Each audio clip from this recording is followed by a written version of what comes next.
Je viens de voir le message. Merci, toi aussi, papa. Toi aussi. Bonne journée, je t'aime.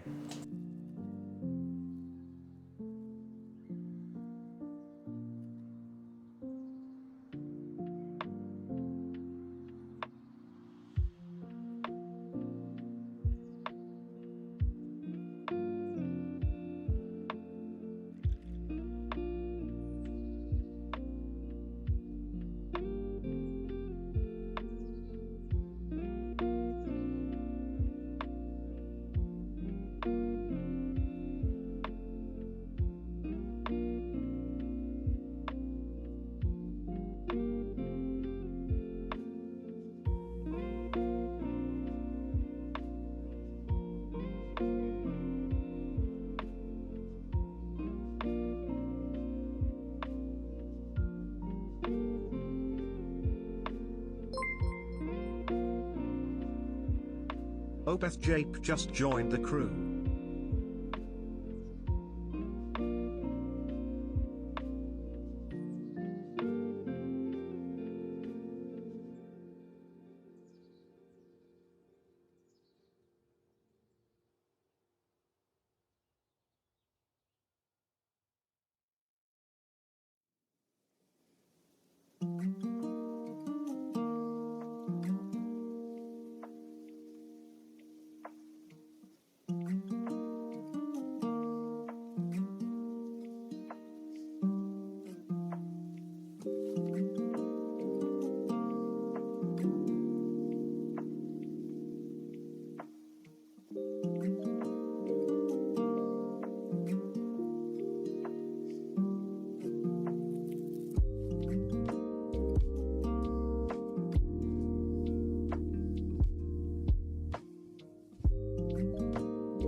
Hey yo!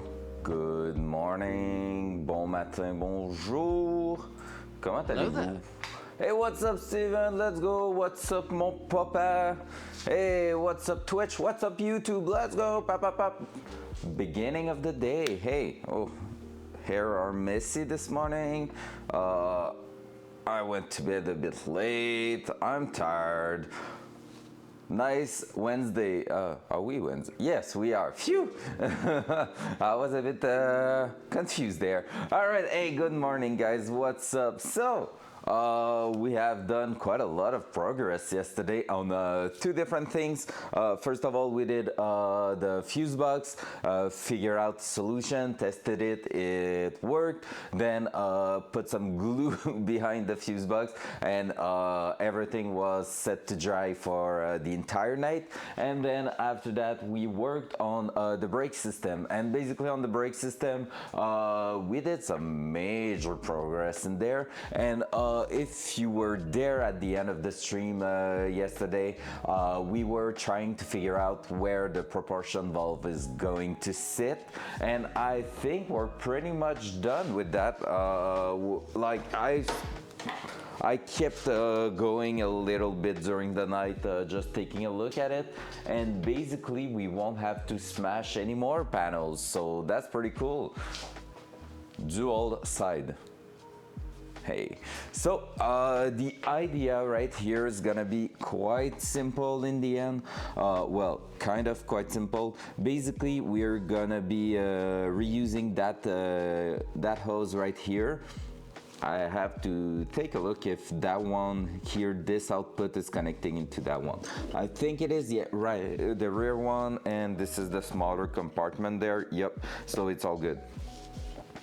So rear brake fluid's gonna get inside here, front from here, and then basically what's going to happen, that's pretty simple in here. We're gonna be modifying for another time a brand new parts.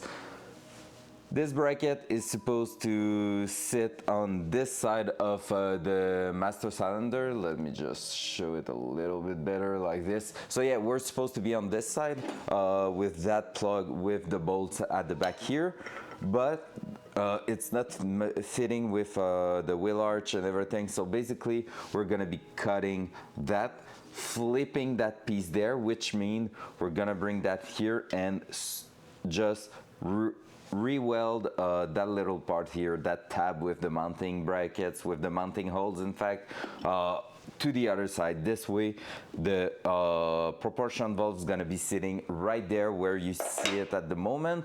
And with that said, it should also clear the little heat shield from here, because if I'm looking to what we're gonna have to do in here, let me try to figure out what side it's going. I think it was going like this. Nope, probably more like this. Yep. If I'm looking here, I'm barely touching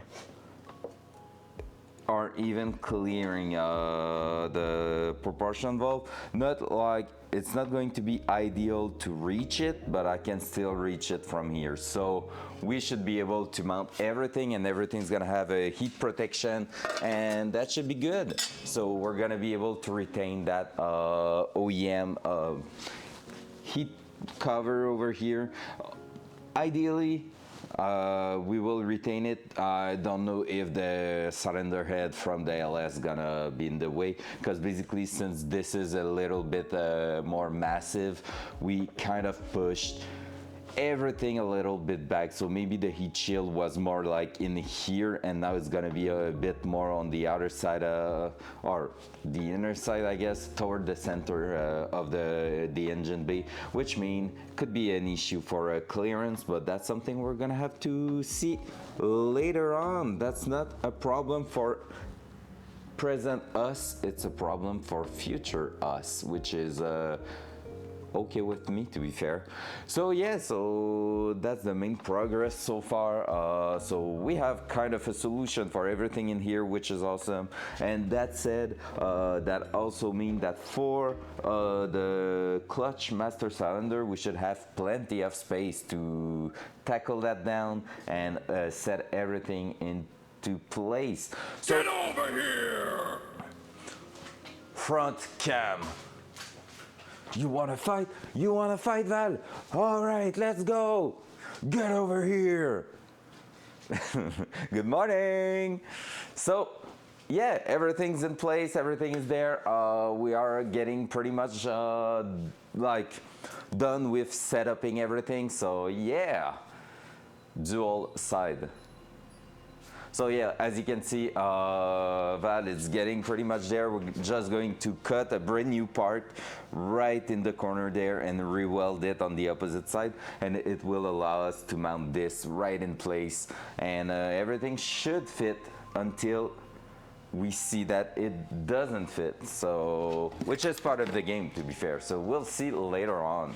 But yeah, so brakes are almost sorted out, and this way also the reason I wanted to be sitting in this place is because the brake lines are going to go straight from under here. Like, as you can see, this is the output for the brake fluid in here. So basically having it sit right there is gonna allow us to go straight to that front left wheel. Then we are going to just push the brake line through the transmission tunnel to go straight to the back of the car, to the rear brakes. So that's gonna be awesome. I can't wait for that. Honestly, I feel like it's gonna be pretty good. All right, but now this morning, back into the fuse box. Ugh. But it should be the final push. So yeah, front cam. Hey. So basically it should be the final push for the fuse box, should be the final installation. We're gonna try to put some heat protection sleeve on top of it, just because like on all the wires, just because we have access to them, and we're gonna be soldering some inside the fuse box, which means we won't be able to remove them afterwards. So that's why we did so many testing yesterday, and just making sure everything's okay, because it's gonna be like a commitment to not removing it anymore from the car, except if you are melting the weldings in there. All right, let me do that. Let's do this. Whew, there's so many wires. Oh, and now I need to keep everything together, right? Yep, I do. Here, there's something I didn't saw before, so we need to fix that. All right, dual side. All right, so basically right here, so let me just turn it a little bit the cam there. So basically here is all the wire for the fuse box. We're gonna try to split the wiring loom a little bit more this morning, just to help us basically. Hey, spaghetti, back to that spaghetti. Yeah, girl.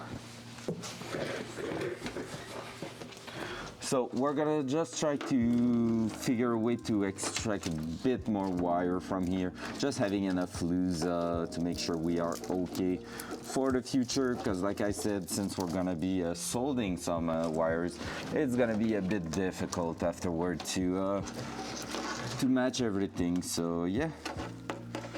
And I have a few connection in here. That one I cannot do anything, but that one here I can definitely make it better. So we're gonna try to do something in here. That was temporarily. Let's remove that. And that one here, we can definitely put a shrink tube on top here. So that's what we're going to do. First thing first. So I'm gonna have to bring back the power cord in here, because we're gonna have to solder anyway inside the car. Where's the end of it? It's there.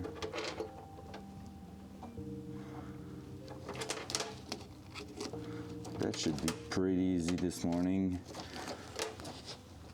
And since we have fixed the end of the iron solder, the soldering iron, I don't know what's the real name, but yeah, since we have fixed that, we should be all good.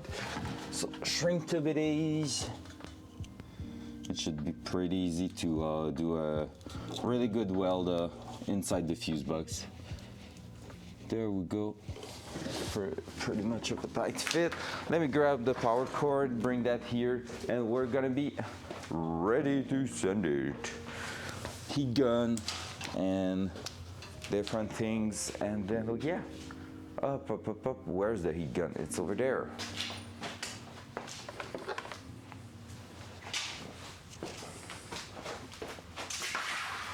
Of course, we're going to do a final test once everything is in place, just making sure that we are okay.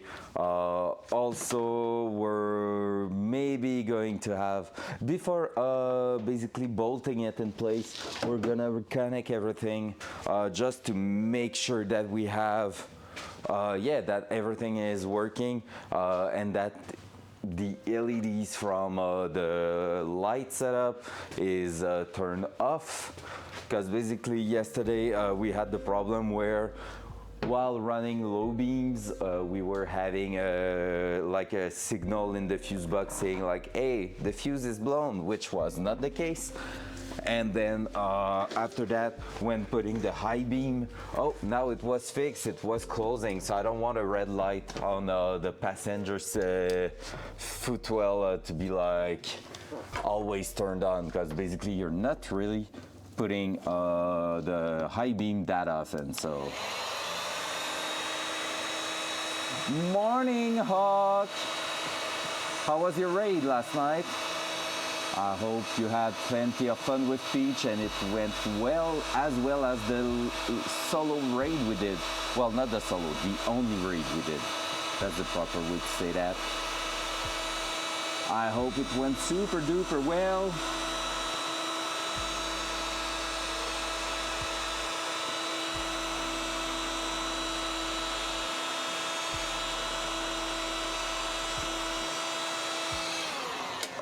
On my side, I went for a solo shoreline after that. Killed 8 scavs with the AR. I need 2 more for finishing a mission there. Oh, it's not hot enough. And yeah, so almost finished a quest with for killing scav with suppress AR on shoreline. And then I went for I went for the resort for one mission too, marking that mark circle there, so I finished that because of you. Since we have done the one on customs, because you had the key, well, I was able to finish that mission right after on my shoreline raid. It was a decent night, not too bad, yay!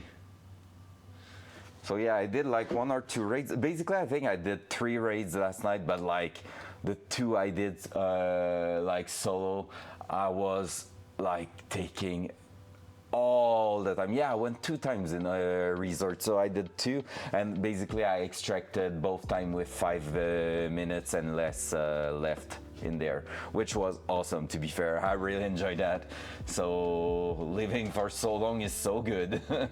So yeah, that was pretty cool. All right, so the spaghetti shall be gone.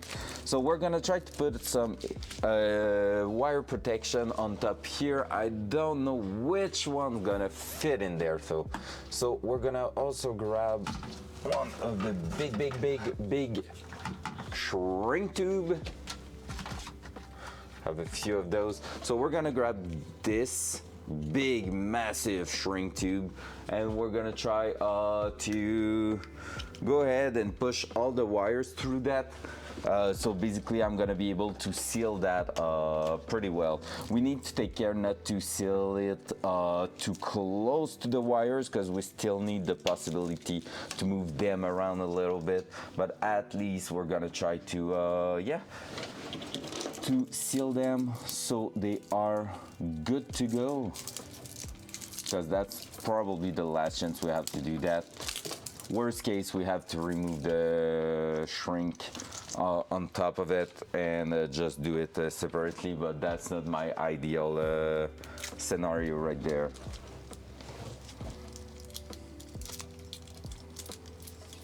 Boink. There you go. And now let's try to tie that loom all together.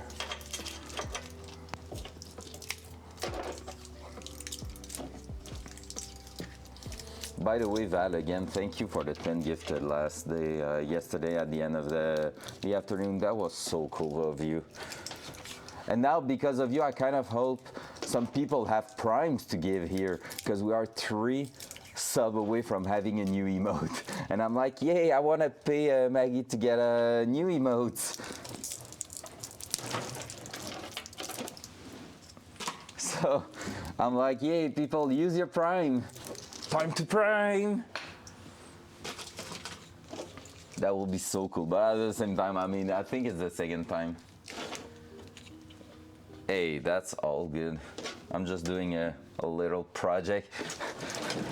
A really little project, nothing big, I swear. Getting crazy this morning.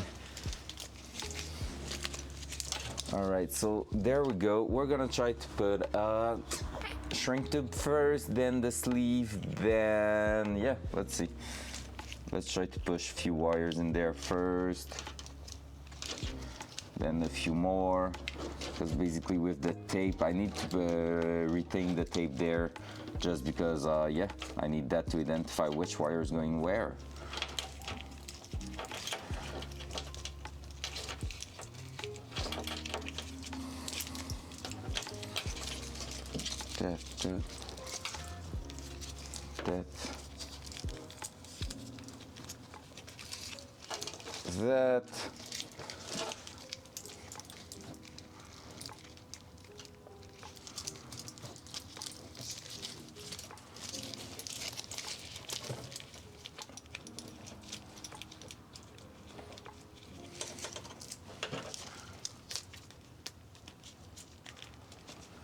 That. That. Oh man, I'm not sure it's gonna fit. Like, is all of them going to fit in there? I'm not sure for that. There's quite a few wires to fit in there.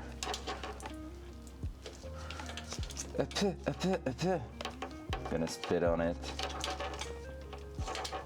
Sorry, that was gross.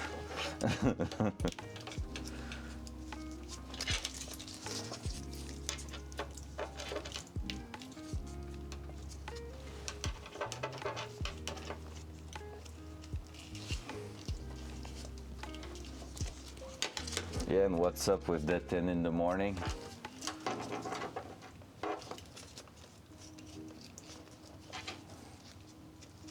Two girls for 10 in the morning.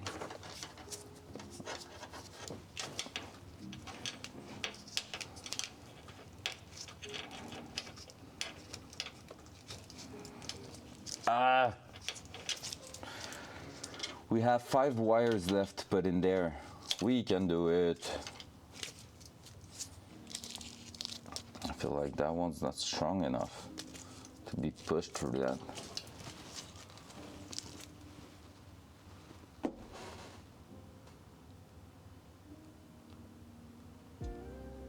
Yeah, but you have kids, so 5 a.m. is casual things for you. I don't, so 9 plus is casual thing for me. So on the weekdays, having to get up, well, let's be honest, I'm unemployed. If I wanted to wake up at freaking 10 or 11, then go stream, I could, but that's not how I work. I need a planning. I need to have like a reason to wake up, so that's why I'm doing that and starting at 9:30. 9:30, I'm trying to wake up at 8:30 max to get ready for the day, think of what I'm gonna do, try to do a few scav on Tarkov, and yeah, you know, priorities. Oh my god, please just get in there.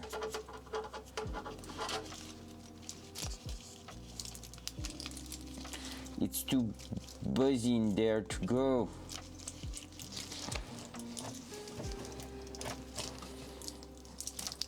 Alright, maybe I wrap it up a little bit too fast there.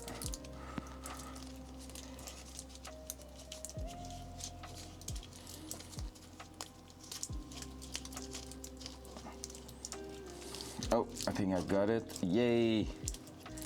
Alright, that's one more done.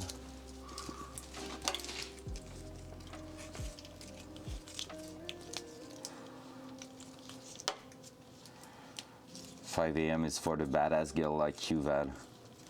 We're not all some badass girl just like you know. You can't expect me to have the faith and the strength to wake up at 5 a.m. every single day like you do. I'm not like that.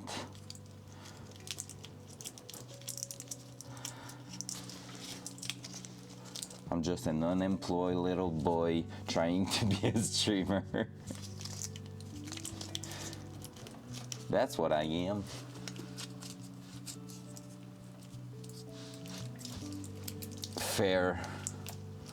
Fair, fair, fair. 2 wires to go. Oh, and we lost 1 paper on here. But that's all right. We're gonna be able to do something with that.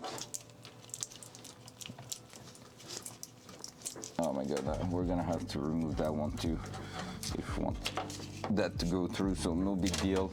These are the one we're soldering in place, so we can reference to the OEM fuse box and it's gonna work.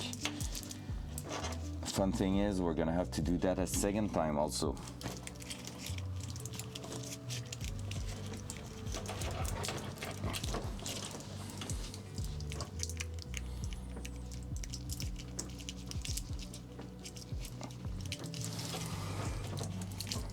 All right, spaghetti wire. Push that up there. You need to stay in there. If you're doing a loop, not my problem, but you have to stay in there, sir. Please.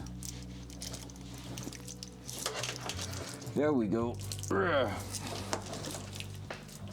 Well, that shrink tube won't have to shrink that much. I can tell you that. Holy moly. I don't even know how we're going to put some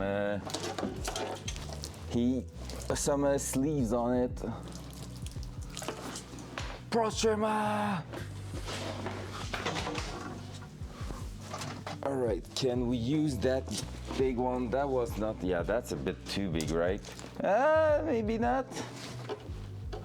Maybe that will do the job.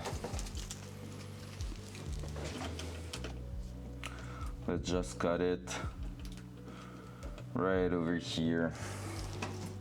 And I don't have a knife anymore. Let me grab a knife. A hot knife will be so cool for that kind of job. I never had to use one, and I feel like it's something that feels pretty cool to use. Like mini lifesaver. All right.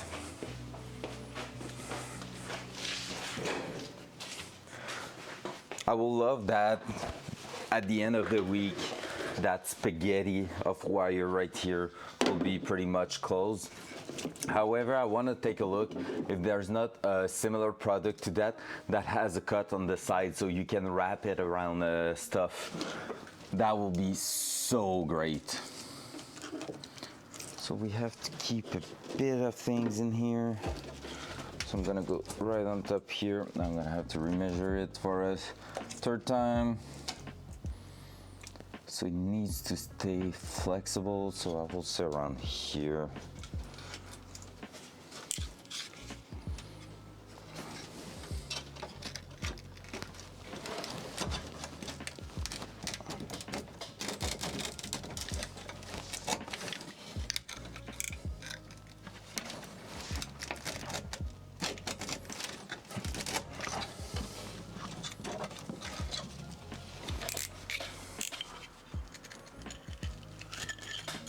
Alright, fun fact, the bigger one is harder to cut. Who would have guessed?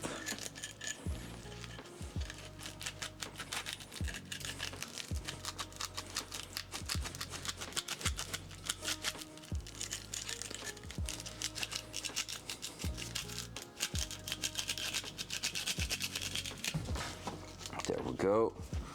Oh no, there's fiber in there. Because yeah, that's the worst part. You need to make sure it's not trying to unwrap itself all the way through. So for that you have to burn an extremity. It's time for fire. Oh man, that bottle is getting so fucked right now.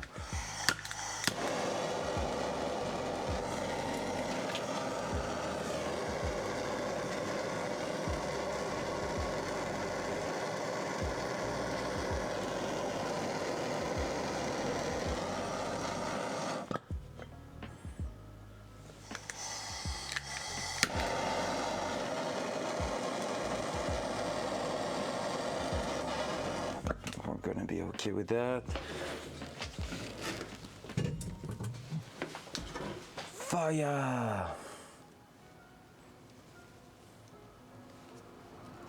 Yep, touching melted plastic. What a good idea in my morning. Osha! There you go.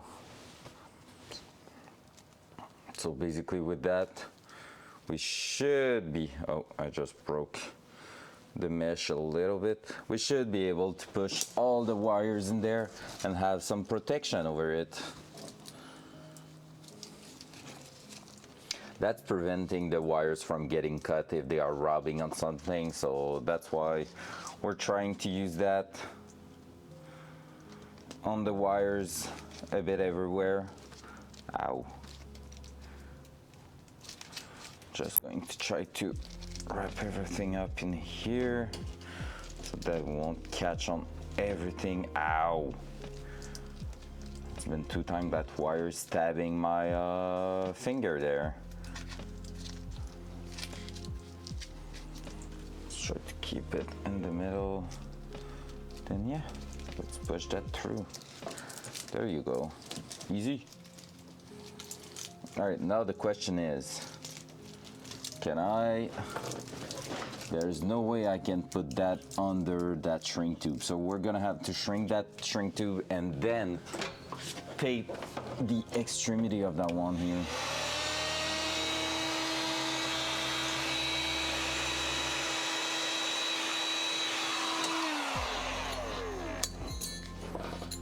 At this point, I won't need that.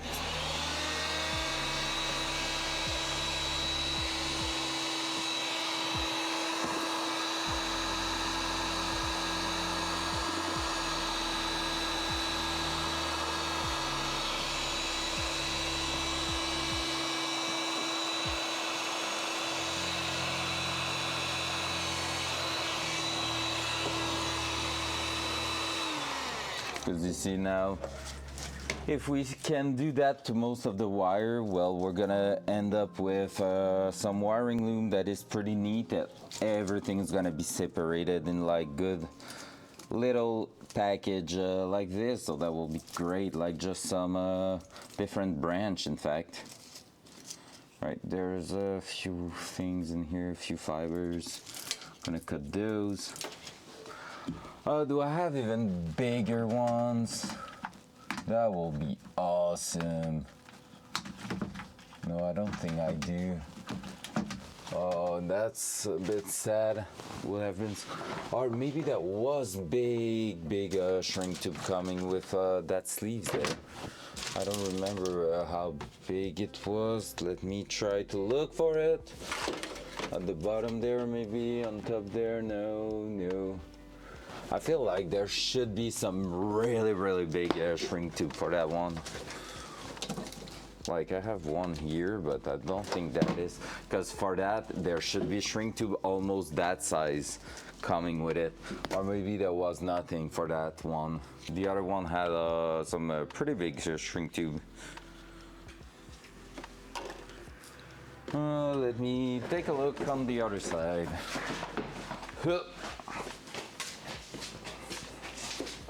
My finger hurts right now because of that.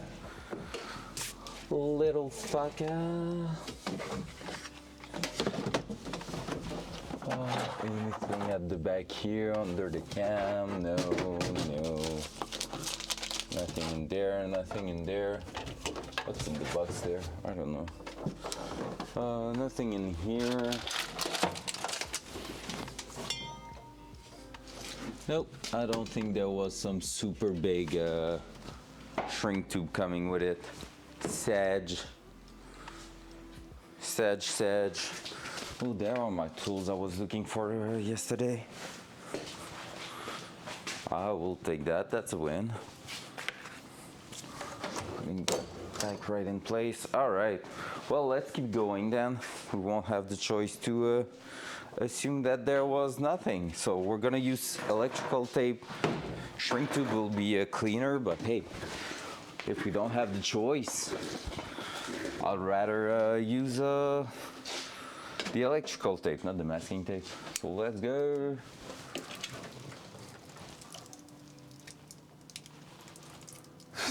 Hey, I have the right to not wear gloves for doing wire, okay? Have you ever tried to do wires with gloves? It sucks. Come on, stop judging.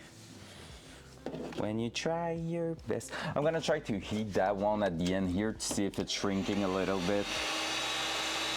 It will help us if it was a bit closer to the loom. I don't think it will.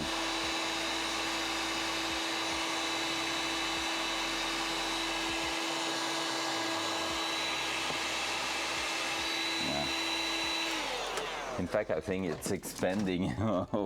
New. So maybe if I try to go that way.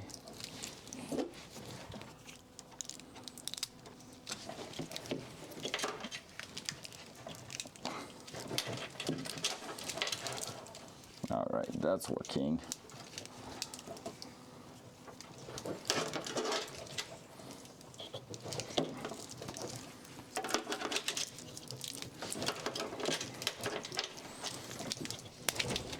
There you go.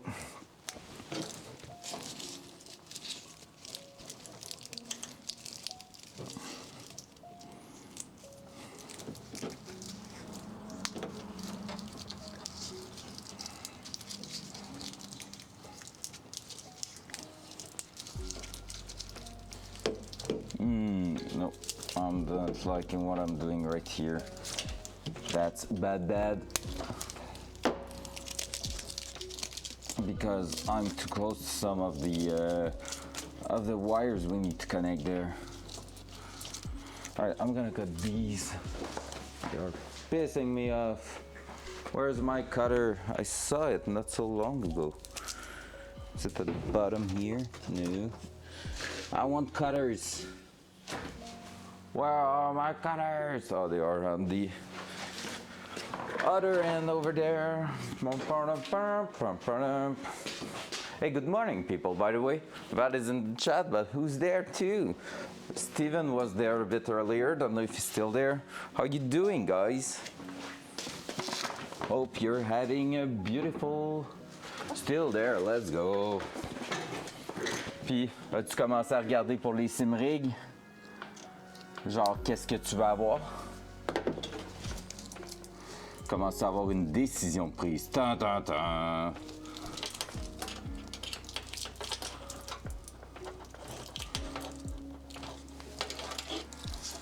Alright, so that. Let's try that. Instead, that should be better. We will see it when trying to place the fuse box, but that should work better. Hopefully. I'm afraid that I will have some expansion issue, like trying to put that all around the fuse, but we will see.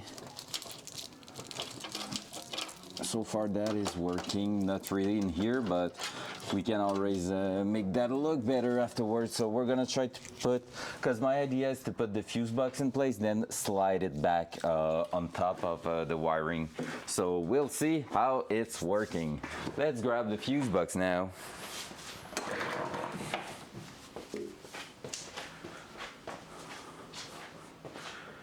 J'ai réparé le sensor de position, mais j'ai pinché le câble de la pédale de gaz, donc moi aussi j'ai du soldering à faire.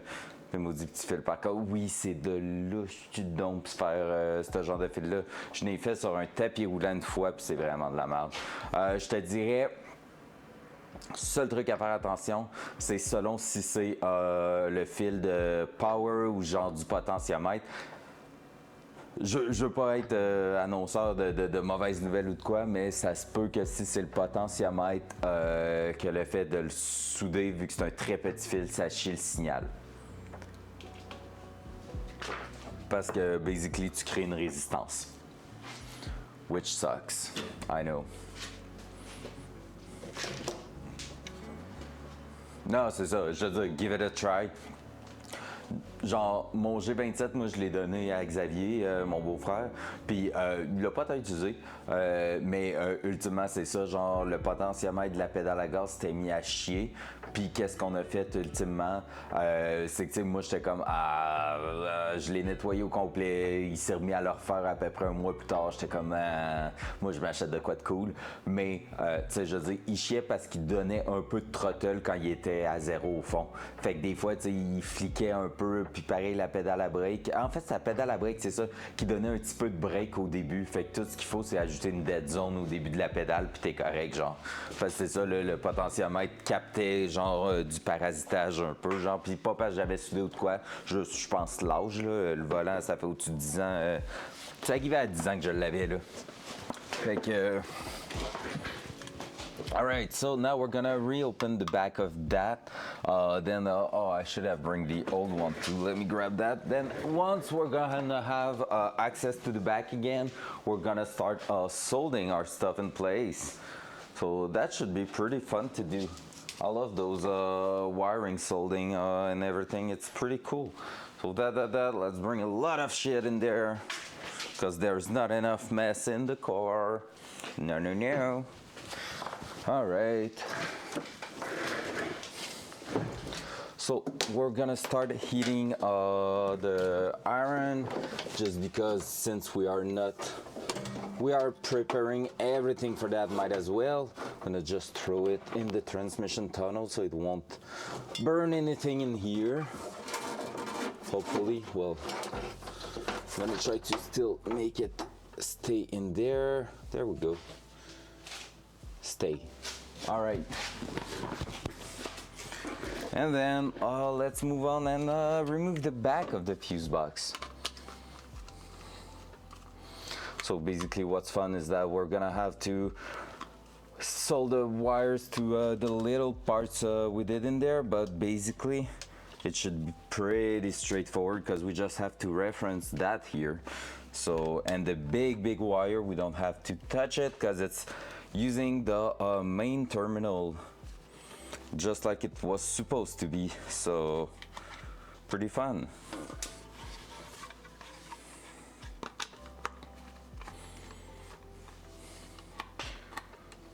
Sinon aussi Steven, si tu passes à Québec prochainement, je veux dire, ça coûte rien de me laisser un petit hey yo, je suis à Québec. Peut m'arranger de faire essayer le mien. Mais je te le dis tout de suite, le danger c'est que tu vas trop aimer ça. Puis là, ça va te coûter plus cher que tu prévoyais mettre dessus. Pour de vrai, le feeling est insane là.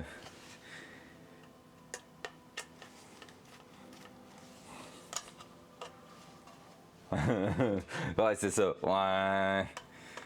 C'est comme une bonne mauvaise idée. The moment you're trying something new and you're like, now I need one. Fuck.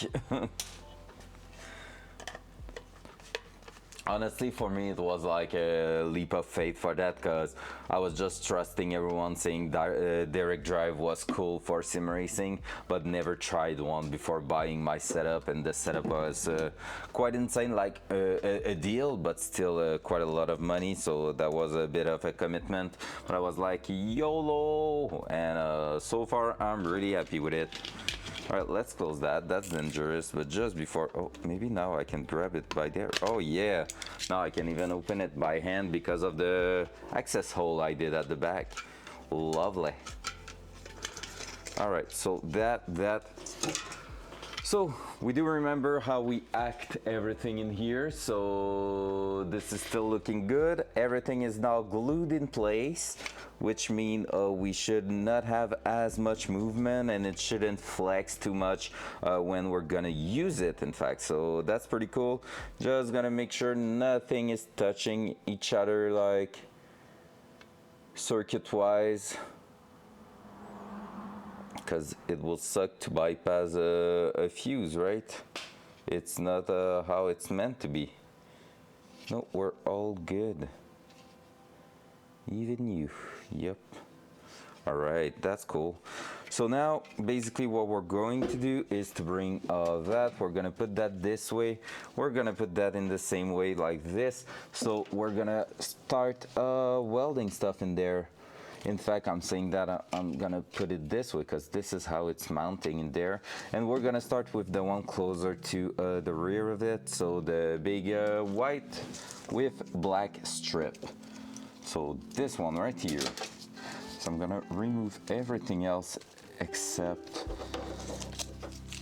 the wires we need. We might not be too bad because here the 6 wires for each side, and then I'm saying that there's still that one, and there at the middle it's the powers we need. So I feel like we did something okay. We might have to unwrap that and cut it a little bit more because I feel like right now it's sitting where it needs to be, which is not exactly the kind of bubble we want in there, but yeah, should be good.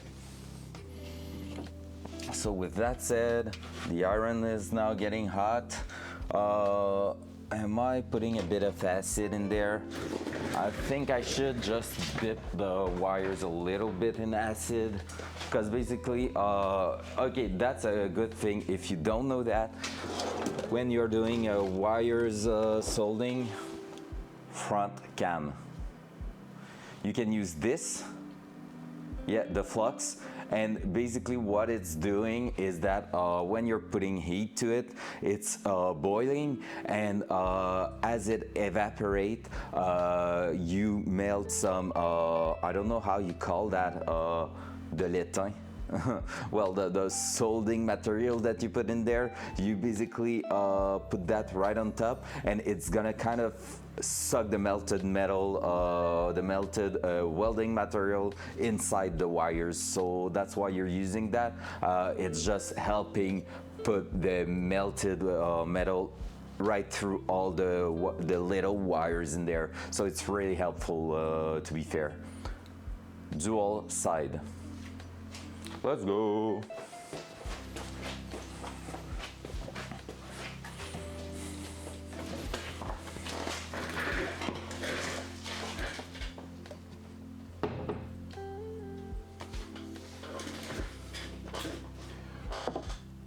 You remove the corrosion layer. Oh, that's also it? I didn't know that part.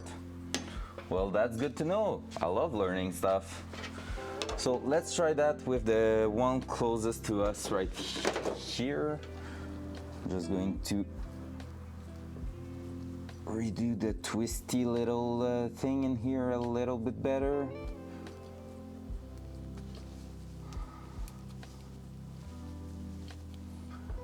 There you go. And now if I'm putting that through here, it should work. Can do something better there.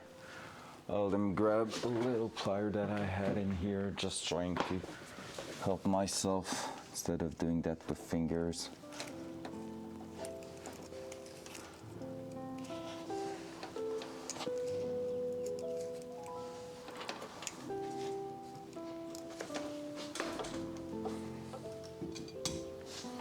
Because yeah, I knew it was also helping to for the penetration of the soldering material, but yeah, I didn't know it was also for removing the corrosion on top, so it stick to it. That's cool. That makes sense.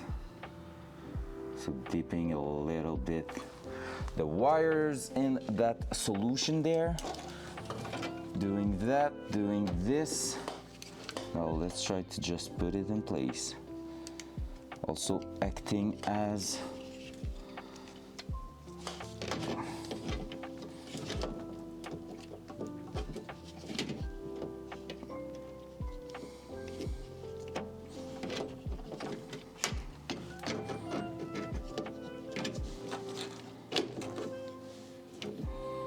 Alright, let me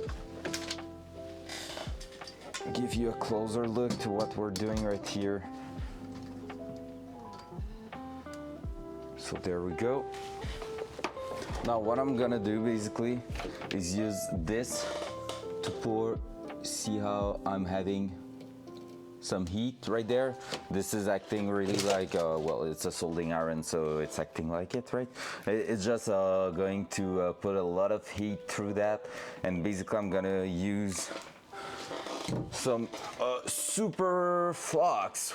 This is what this one is called, and basically what you can see is that when I'm touching that, I can melt. There you go. See, I can melt it. So now I'm gonna go in here and try to cover the wires so it's gonna become solid with the plate.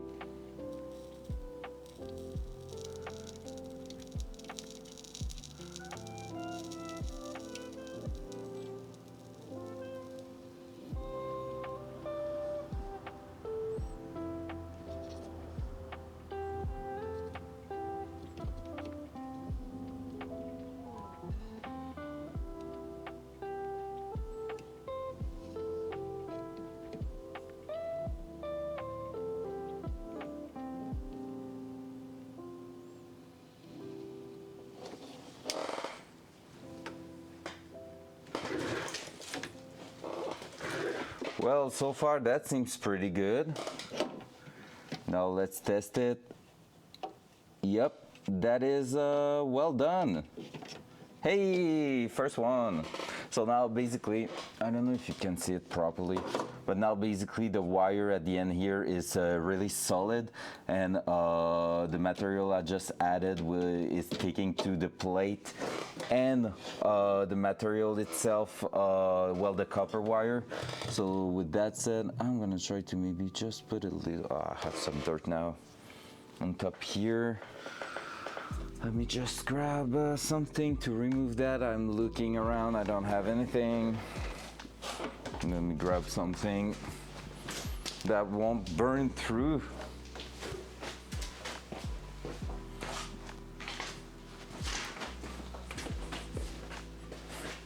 Hey, if you had seen my first electric welding, I think it was actually in that car. Like trying to do something, it was so bad. Like I had no technique at all.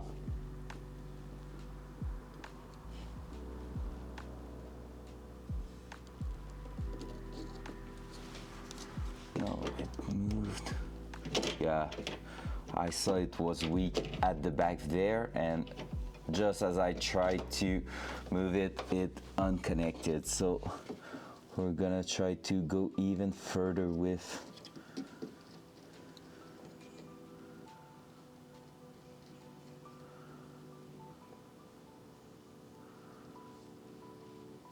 There, that's a better one. Can already tell. Yep, that's way better. Cool. Now let's let that hang in there. Well, that's a proper connection. Yep, cool. Now, what's next? So we just did basically that one here. So we're gonna do the white with blue wires coming right at the bottom there. So same kind of thing, we're gonna twist that in here a little bit more with the pliers, then apply a bit of acid on top of it, and then putting that inside the hole and welding it. Well, technically it's soldering it.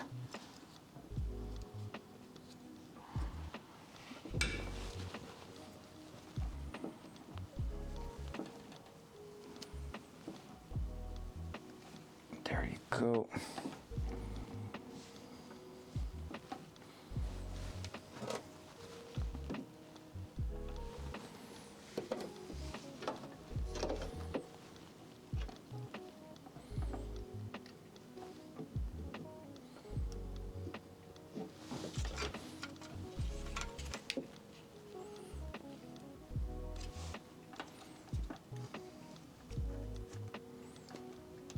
Just do that, and now let's do the same thing here.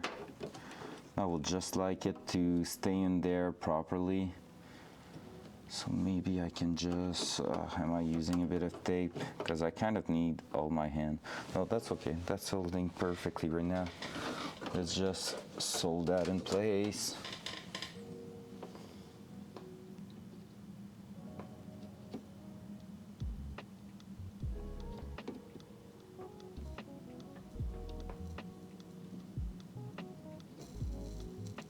wasn't a good one.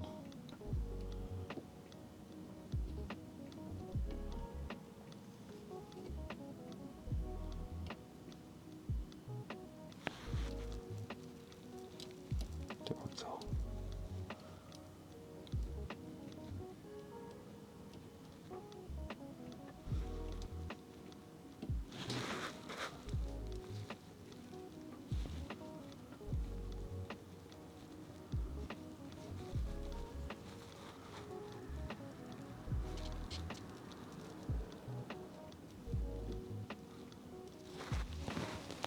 There you go, that one is really solid except the little drop I did right on the side there, but that's no big deal. I'm gonna be able to remove that probably with a plier.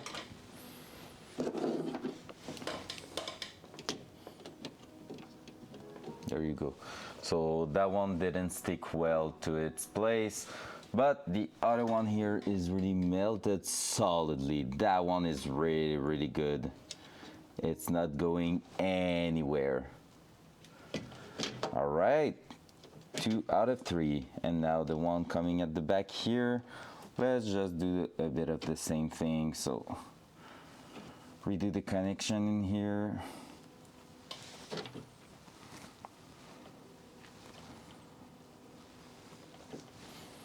Put some acid on it.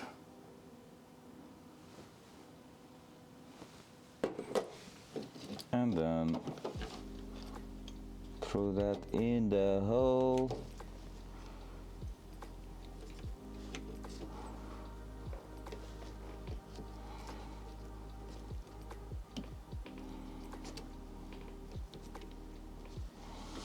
I'm gonna try to solder it like this, and then we're gonna connect properly, bend properly the wire to its position. Right now I'm having a bit of dirt in here. I'm always trying to keep the top part of it clean. That way we have some solid material to weld to.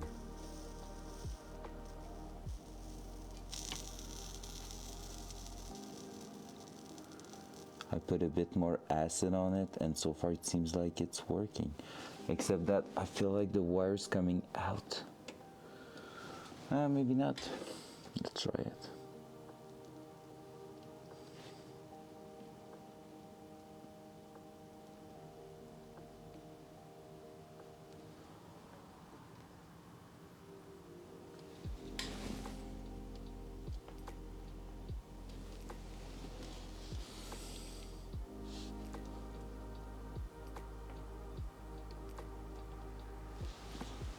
There you go.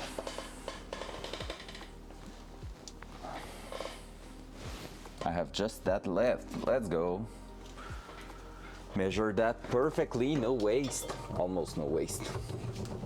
So I'm gonna disconnect the iron solder just because I don't want it to be bad.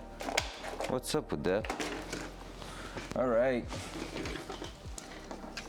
So, if you are having any comments for that, Steven or anyone, time to tell me, because that's gonna be it. That's what we're going to use.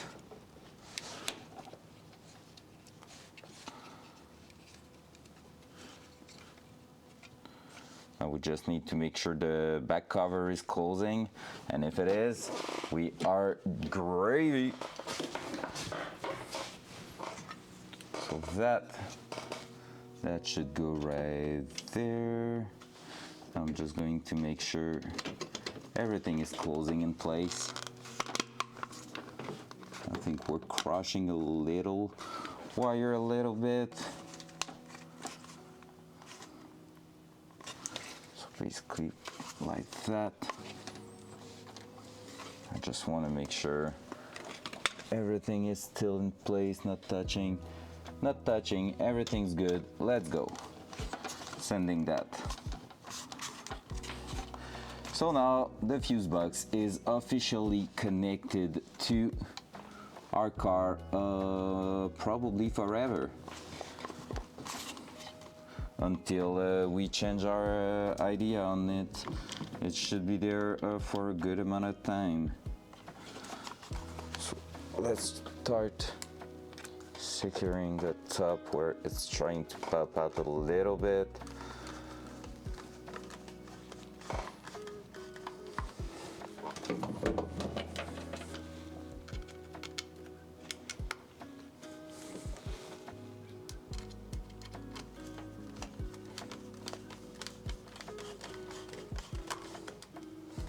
Now we're just gonna need to reconnect everything all over again. And I just lost a screw. Almost do. That.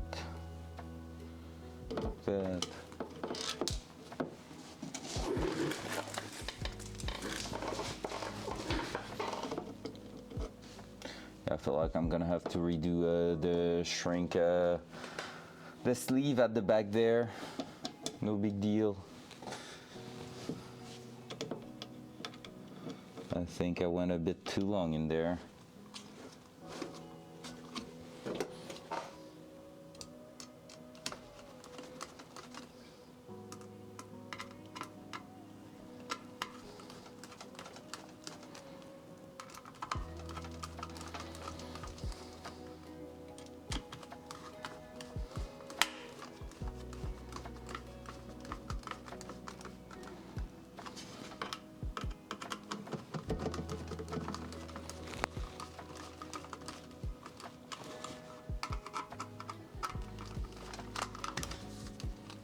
I didn't drop the screwdriver. No, no, no.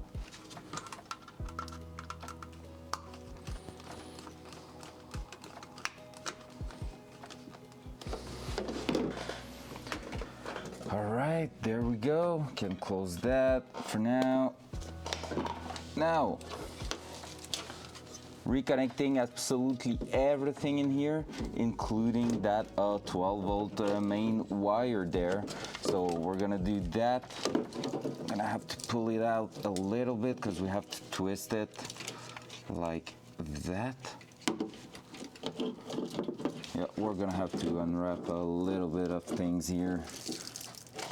I try to save myself sometimes further on, but like I don't feel like it's gonna be perfect. Okay. So we're gonna have to twist that a little bit. Hopefully nothing will break inside there. Shouldn't, but you never know. 8 mil, where are you, dear little 8 mil socket? Are you on the bench? Yes, you are. Can see you there.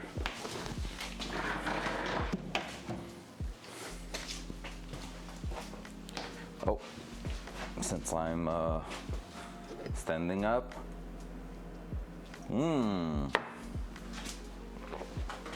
Tasty little coffee. So yeah, so far 3 of the 4 main input are connected. Now we're gonna try to put the 4th one in place.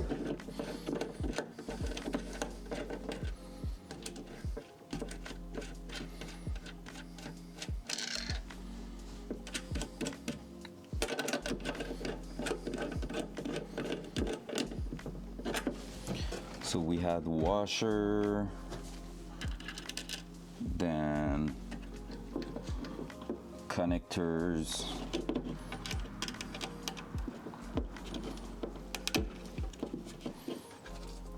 then washer again,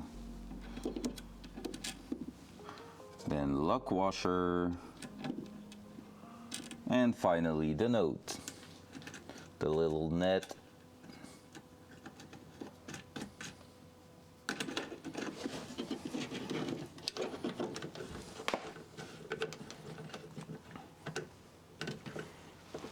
There you go. I'm gonna make sure it's tight.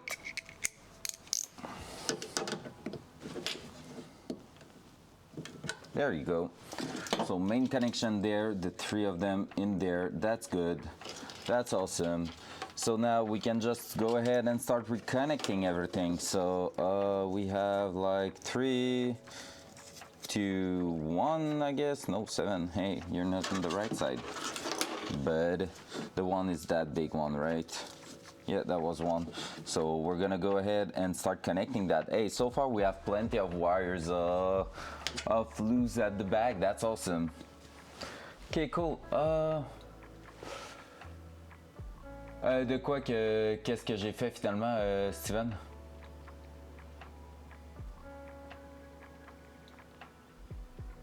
Ad break ended. Ah, ok, excuse, c'est un vieux message. J'avais pas vu, mais je sais pas c'est quoi que tu demandes que j'ai fait finalement. Sorry, j'avais pas vu ce message-là à cause du Nightbot. Alright, let's go ahead. So, making sure we're doing the right thing.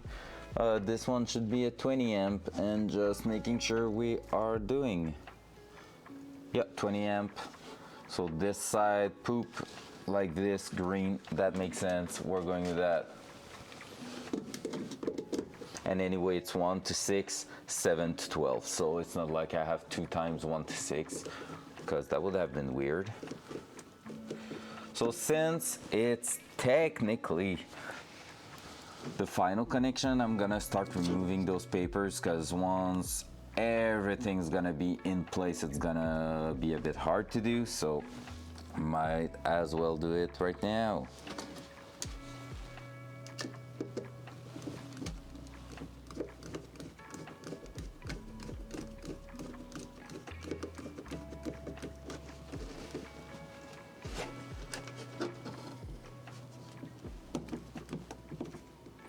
Also, you're gonna see me do that little thing where I'm bending it towards the upper side, because when I'm pushing that inside there, it's a bit hard to put in place, to be fair. So yeah, and I just realized I'm better to start at the rear, because then I'm not going to have as many wire in the way when getting closer to the end. It's easier to start from the end and then bring it back to our side here.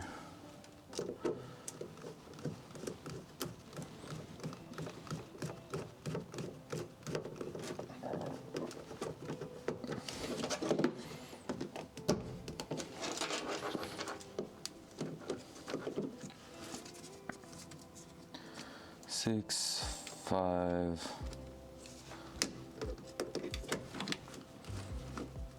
And I said I will remove the tapes, and I'm already forgetting one. Hey, hey. That's not me at all.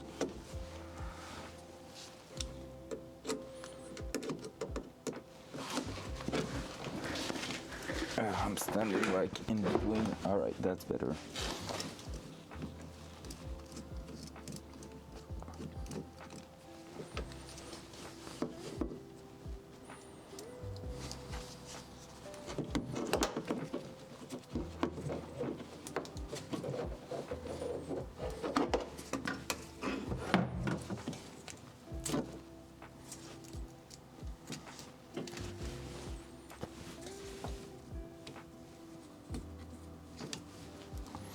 That's 5.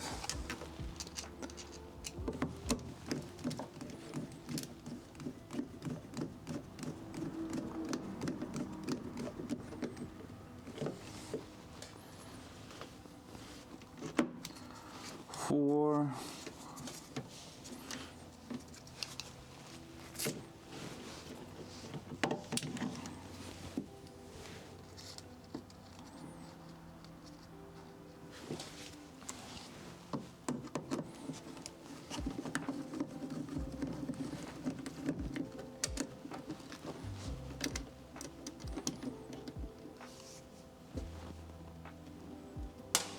Nailed it. Nailed it 2 times.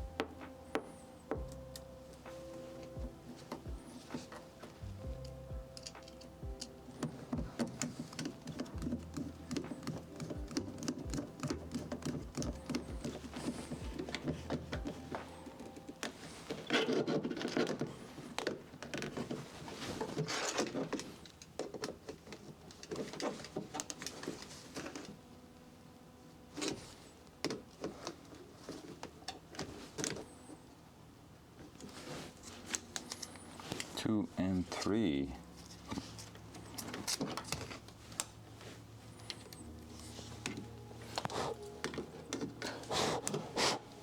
All right, there's a bit of tape in there we're gonna have to remove.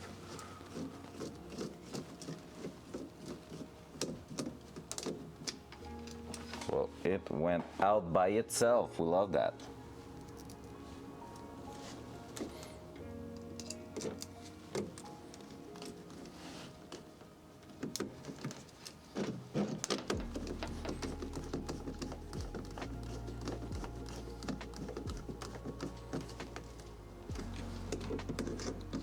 And finally, the only thing I hate with that setup, like I already said, is that the wires are on top of the fuse box. That's the case for every universal fuse box, but like it will be so much cleaner if everything ran under that, just like the original setup will have been so good. But sadly, part of the game, we have to do some compromise. But I'm gonna try to tape quite a lot of it so it doesn't show as, like it won't look as bad as now where it's just a spaghetti. So I'm gonna try to redo that a little bit better right after that. But yeah, for now, part of the game. There we go. Now we're gonna have to move on and bring all of this here. See, I have plenty of wire on this side, but I feel like I'm gonna have a bit of difficulty there because 7 is already a bit tight to pull through here. So we're gonna start with the 12, if I can find it.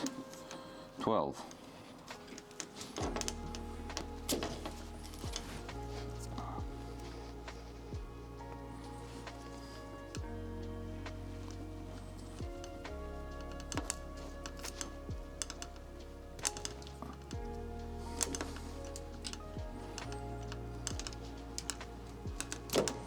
But yeah, working on a project car is always a question of compromise. At some point, you're gonna have things to choose from and you won't have a lot of choice. So, or no choice is gonna be perfect, and that's exactly what we're facing right now. I could have stayed with the old fuse box, but they tend to go bad. They are super old. Everything's super old in there. That's not the ideal condition, I think. This way easier to maintain, but not as good for the cable management in here.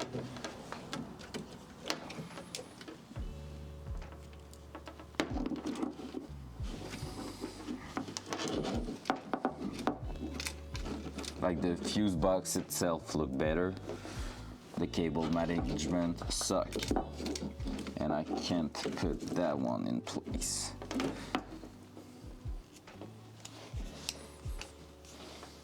Ugh.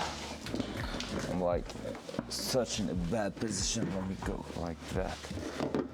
Feels better.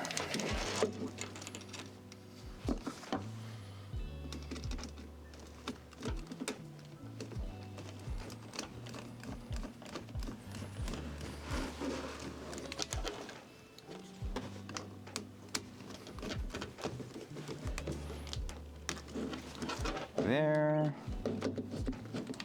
Just gonna make sure everything's still in place. Then 11.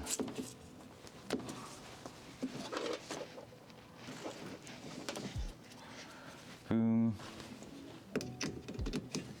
Getting close. We're gonna have to open a little bit more the side cover, the side of the cover to get the wires all together and going out. Nailed it again.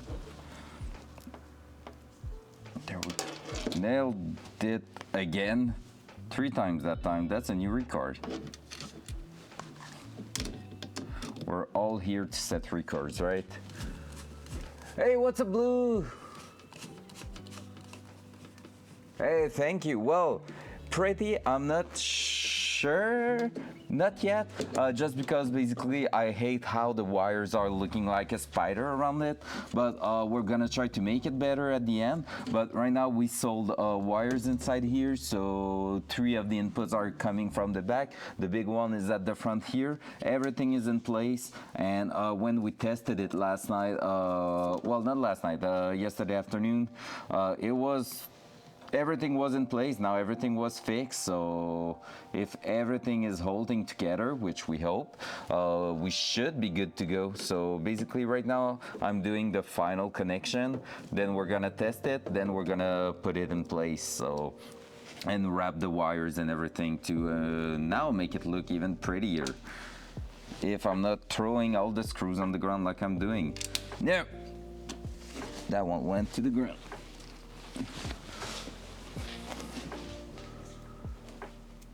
Hey, you haven't been playing, by the way, Tarkov, super late last night. I played one raid with Hawk, and you were already not in there. So we played on our side a little bit. Then when she had to go, I thought of joining you, and there was still no one.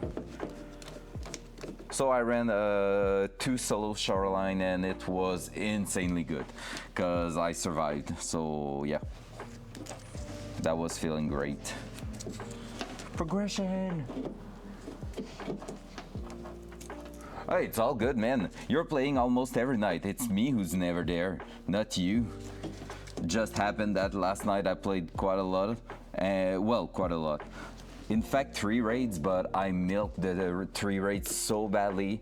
Like the 2 shoreline, man, I extracted with like between 1 and 5 minutes left on both raids.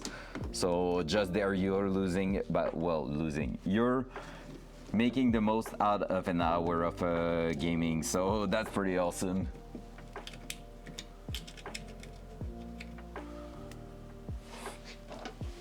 Oh man, it's rough, honestly.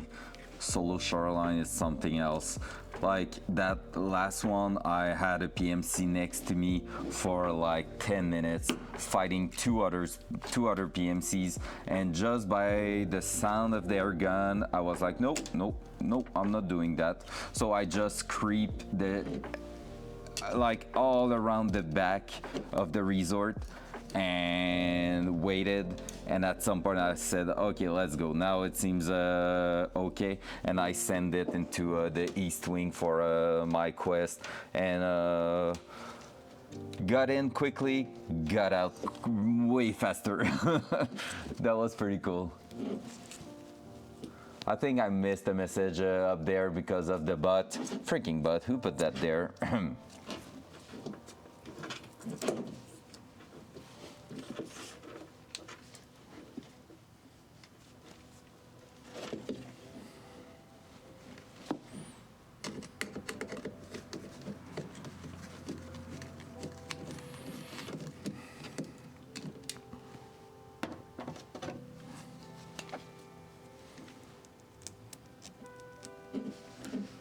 All right. There. Oh my god, I'm just missing a bit of cable in here. Come on. I don't want to force too much on that. Like, it's okay that a wiring loom is tight, it shouldn't be forcing. Like, it can be wrapped tight, but it, like, you need to make sure you're not putting any strength on it to keep it in place.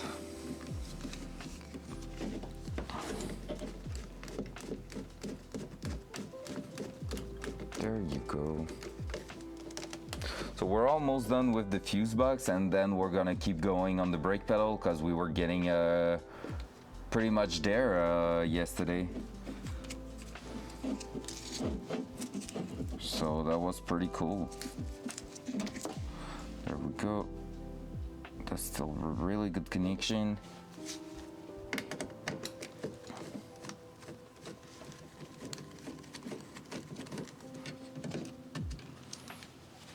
Throwing the screw on the ground again. Well, it didn't went to the ground, which is great, but it was close. It was a close call.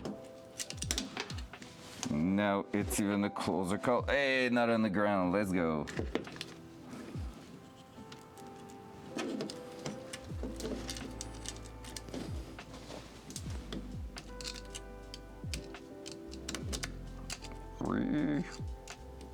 Come on, just go in place.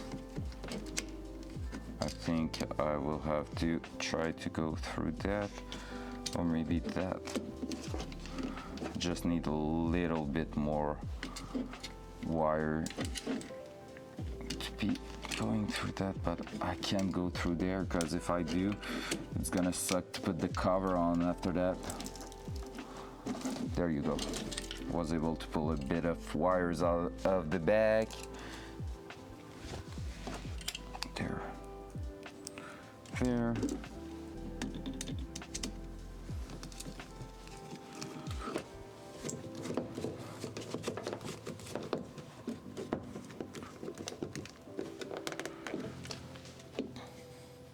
There. All right. Every wires is in place now, so we're gonna be ready for another test, which is awesome. So I'm gonna make sure every screw is tight. Then we're gonna try that. I'm pretty sure that light LED is gonna turn on again, but hopefully it won't, but yeah. I have a bad feeling for it, so that first one here is gonna turn on. Look at this. When I'm gonna put the battery in there. So you're keeping an eye on this, right guys? So I'm gonna go put a battery in the car. Make sure it doesn't go away, cause that will suck. Battery, battery. There it is, the little battery. Whew. Positive in there. We are always positive. Let's go, clamping the connection like a champ. Then doing that. Both grounds to make sure we have plenty of grounds. In here, clamping like that. Time to test it. Dual front. That's better. So you're gonna be able to see if there's a light turning on the on that, you know, on the fuse box, and I'm gonna be turning on the key, and you're gonna see if the lights and stuff are working. Oh yeah, I wanted also to plug one last thing. Oh my god, because of that. Ah shit, I'm gonna have, all right, I won't plug it now. So. Hey, 2 lights now. All right, good thing is, this is the starter relay, that's good. Now, we still don't have flashers though. Probably just not plugged properly.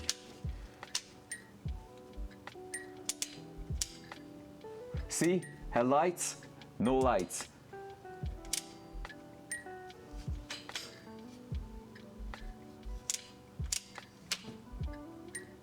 See when it's going between, oh my god. All right, so basically you see that little pop there? This is when you're going between high beam and low beam, since it's turning on and off for a little bit. So there's 2 lights there. I'm probably going to break the connection at the back because I don't care for those ones. Like, basically look at this. If I'm doing that, you see how we have lights right now, and now I'm gonna be basically just removing one fuse, okay? So you see both lights. I think right hand was the first one. So if I'm right, this one will turn up just one of them. Was it the other one? No, they are still there. Boom. Now they are not. Now they are. And that one is probably the high beam. So let's try it. In fact, since we're here, there we go. It It's not even the high beam. I don't know what those are, but these here are definitely not doing the thing they are supposed to do. There we go.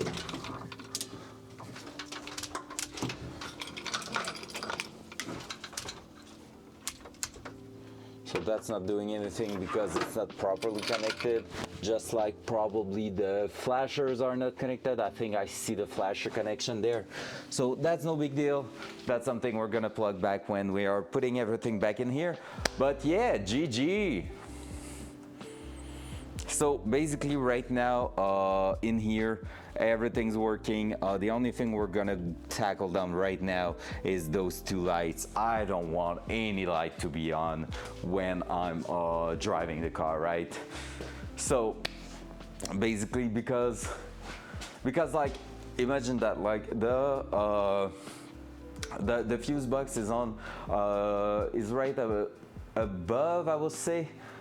Yeah, just above the passenger side foot panel, and basically going up just on the wall next to it. And basically if there's no one in the car, I will always have two little lights there during daytime, and at night when I turn on the headlights, I'm gonna be okay, no more lights. But as soon as I push the high beam, boop boop, it's gonna flash on my side. Just thinking of it, like I'm not a super like a super duper OCD guy, but that kind of detail, since I have control on it, I can remove it right now. We're gonna tackle that down right away, because no freaking way I'm gonna let that in place and say, oh yeah, that's good enough. No.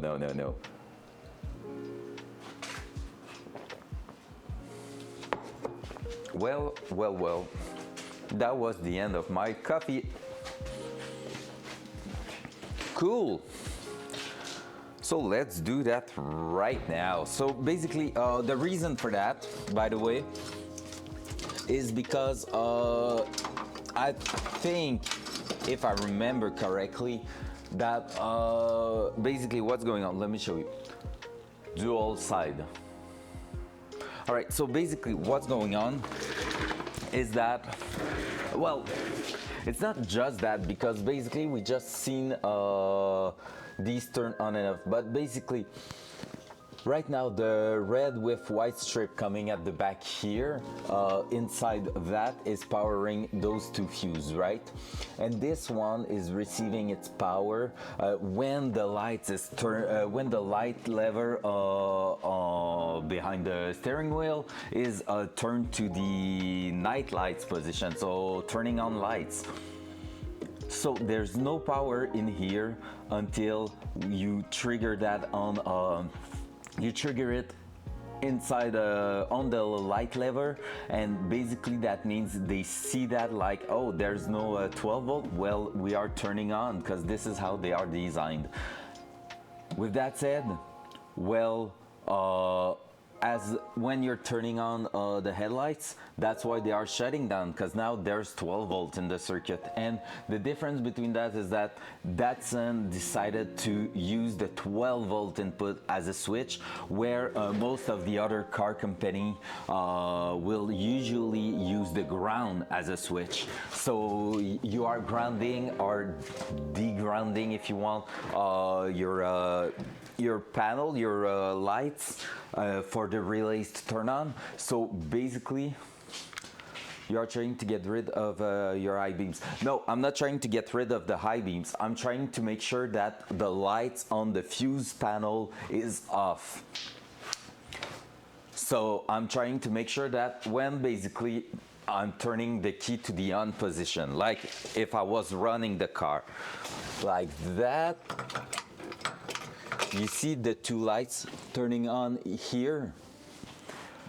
This is because I don't have 12 volts going through them at the moment, because the headlights are off. Like right now, imagine that I'm running the car during daylight. Yeah, exactly. And that's because right now it's like I'm running daylight and I don't need the front lights to be on, the headlights to be on. So I'm just running boop, boop, boop, boop, and basically these two lights, these two LEDs will be always turned on because like I said, compared to many other car, from what I recall is that Datsun is switching a 12 volt input for activating and deactivating the headlights, while many companies are using a ground. So basically on other cars, this circuit will always have 12 volts, but the lights will be off because you have the switch, the light switch to the off position. So it's degrounding it, which means 12 volt is there, but there's nothing to ask for it. So like basically the relay is shut. Now with Datsun, it's like it's using the 12 volt on the switch, which means right now the fuse are seeing themselves as blown, therefore why they are like turned on, the LEDs is turned on, because it's like, hey, we don't have signal, so there's a problem, hello, and that sucks a little bit. But basically the fuse are good, it's just because there's no 12 volt. So now we're gonna open the back panel again, and we're just going to cut the LEDs wire in there. So that will be that's gonna be super simple. It's really easy to do, and we're just going to basically shut down forever those two LEDs. So all the other circuit will still have the LEDs working if they are blowing up, and if at one day I have problems with headlights, I'm gonna know it's all going through that. So let me turn off that. Let me, well, not turn off that because it's already off, and let me disconnect the battery because we don't want the battery to give us a spark in there, because there's one wire that is live at all time.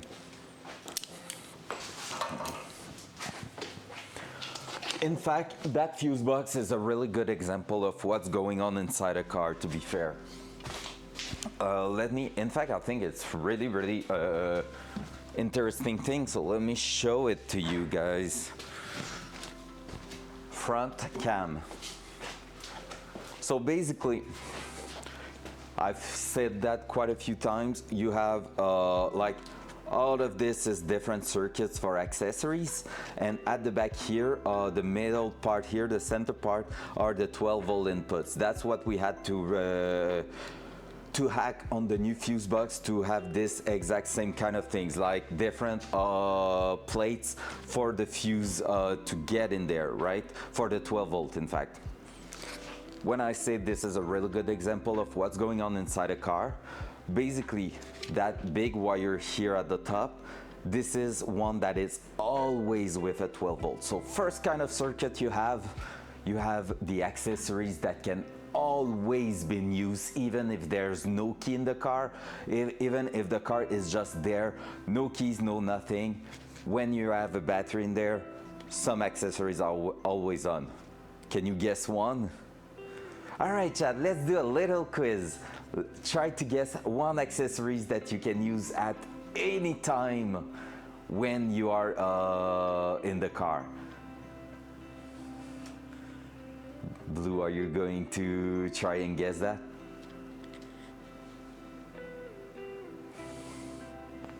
Two good answers. Want another one? The horn.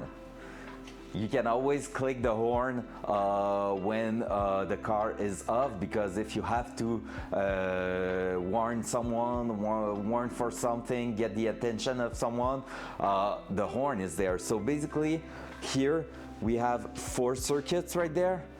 These 4 circuits is basically for these kind of accessories, and I know the horn is in there too. So that's why you have always 12 volts.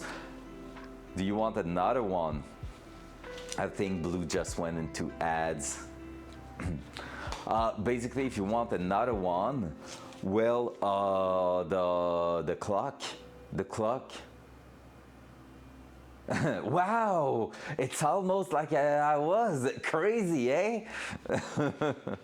Learning progression in real life. Yeah, so basically another one, the clock and the radio. if the radio was turning off every single time you are turning off the key, your registered, your saved radio station, the clock on it and everything will always reset.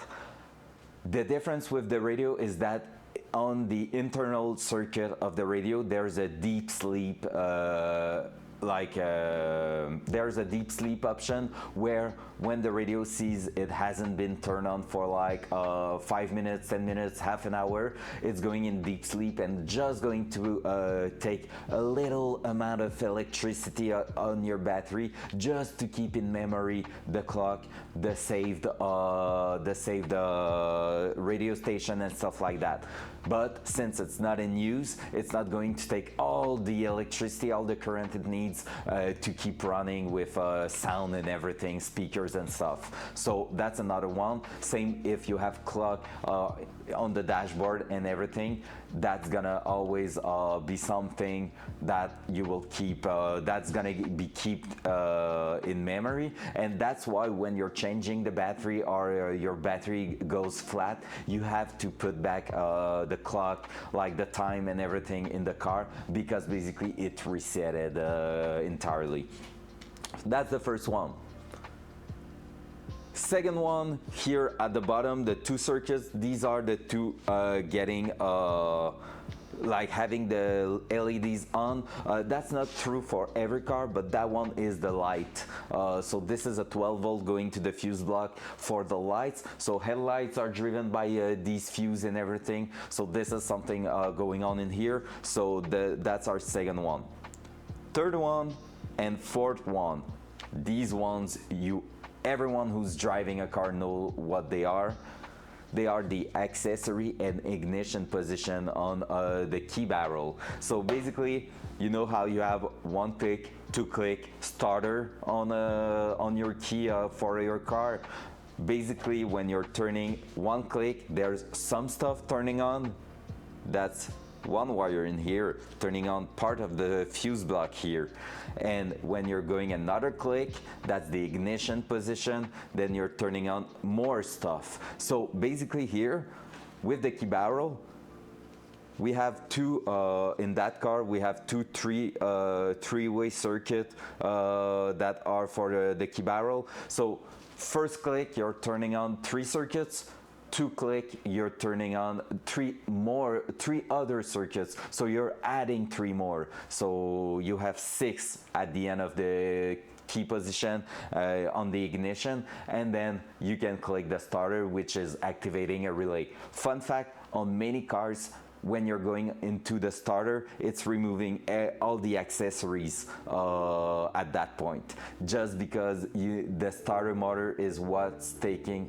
Am I receiving a call? No, okay. Basically, the starter motor is what takes the most current and amps and everything in a car. And if you don't want your battery to go flat instantly, it's trying to preserve the electricity for it with turning off absolutely everything else except that main 12 volt in here. So basically, all the other things gonna turn off when you're starting the car, just to make sure you have a maximum potential for the starter. So fun fact, when you hear the relay click, it's turning off most of the things.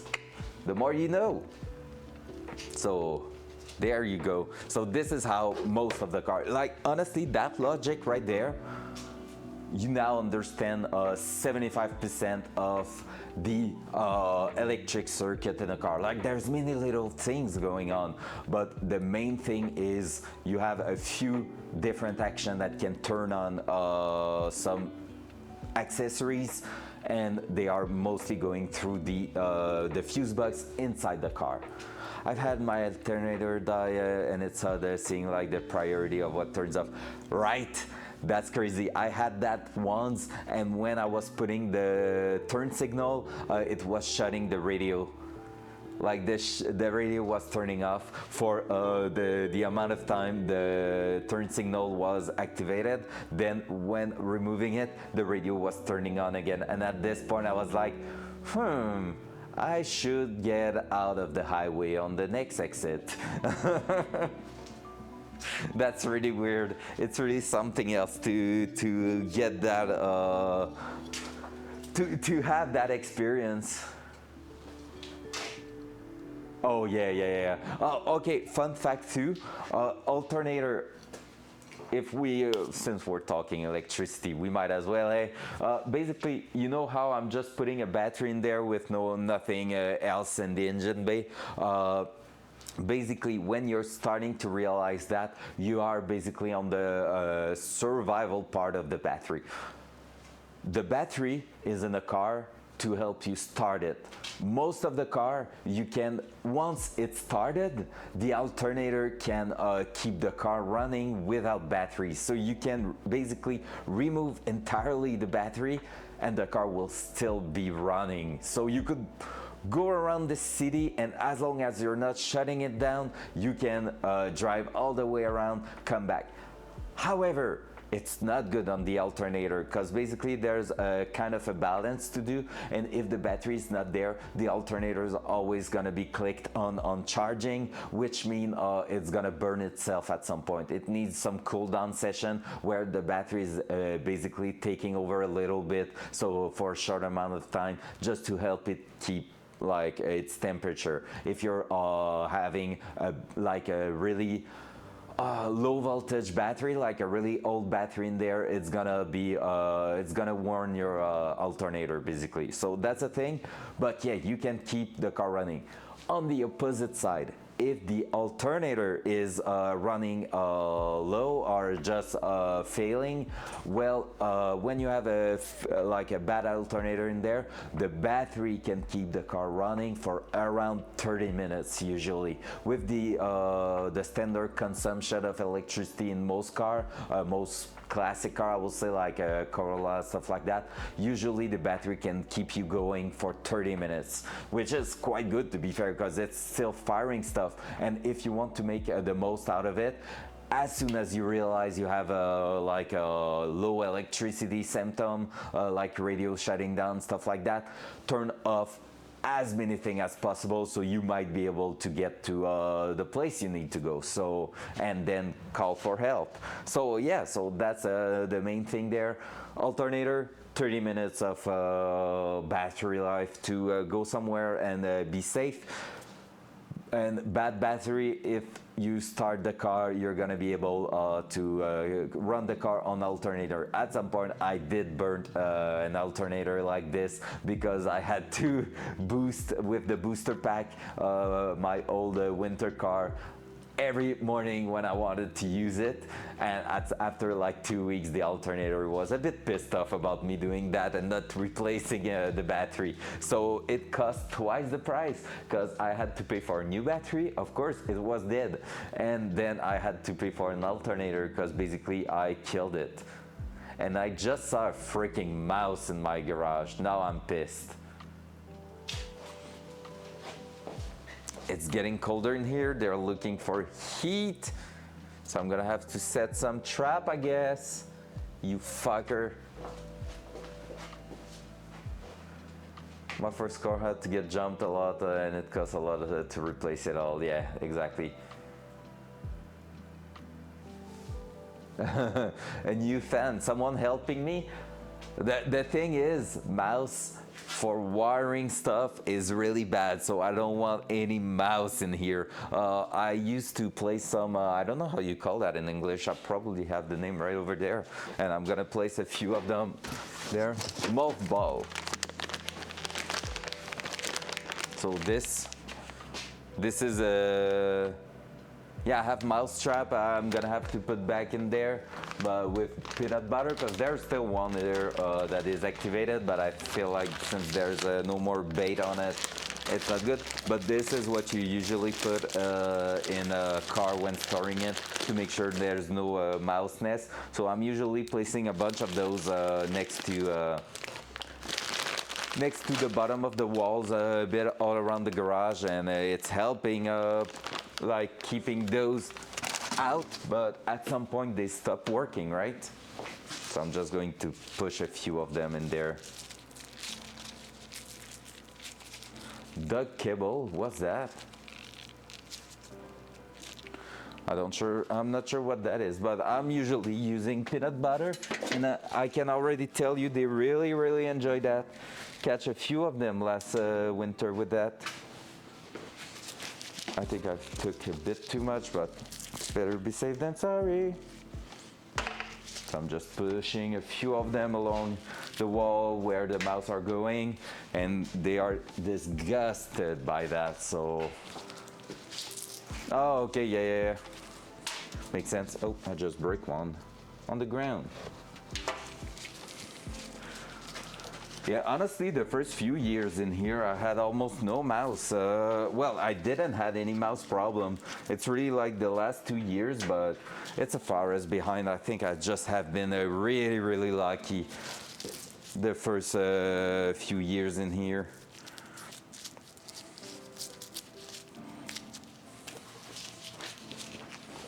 All around. And honestly, it smells quite good, so I don't mind if it's smelling for a few days a bit stronger in there. There you go. Just want to make sure my dog's not going to catch that if he's coming in here, so I'm always putting them in places he cannot reach. There you go, boom! Done. Let's go back into the car and delete those two LEDs that are turning on. So let's go. Dual side. Hey, when you're waiting a second, it's working really well. I just need to make sure I'm not trying to say the command right after I've said something. So right now we're going to open the back of it again. And at the same time, we're gonna be able to see if everything looks okay. Because that's another thing, it's always cool to use that as a good time for looking that we didn't break anything while pulling on the wires. Because since we did some soldering, we wanna make sure it's holding in place.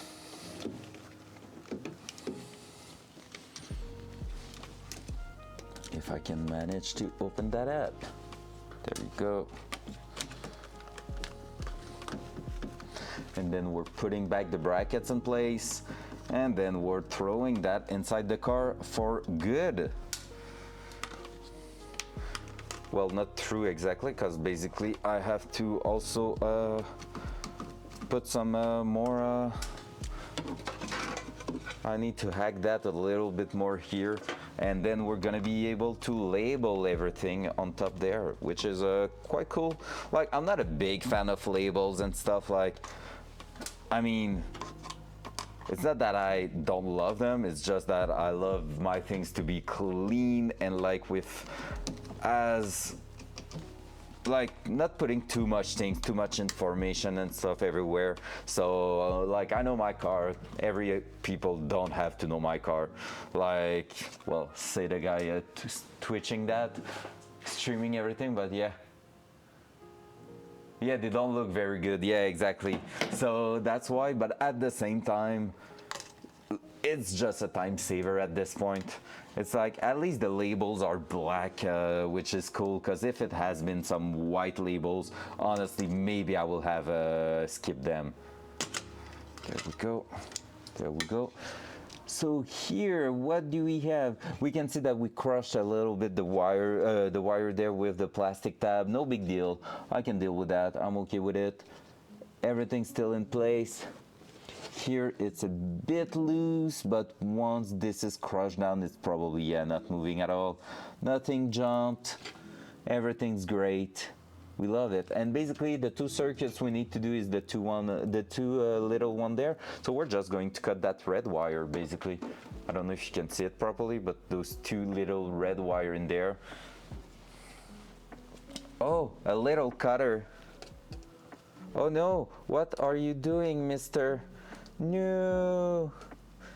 And it's funny because I sold that again yesterday. That one was broken and basically the LEDs was off, and I was like, yeah, that's fine. I'm gonna make sure we're not going to have that going back to the connection there. Same for that one, boom. There you go. Deleted. And now I realize it's not the good one. No. Joking. There. And shutting it back again. So yeah, as you can see, Blue, since you were not there this morning at the beginning, basically what we did is that we fused the wire to the metal tab there. So now it's really strong.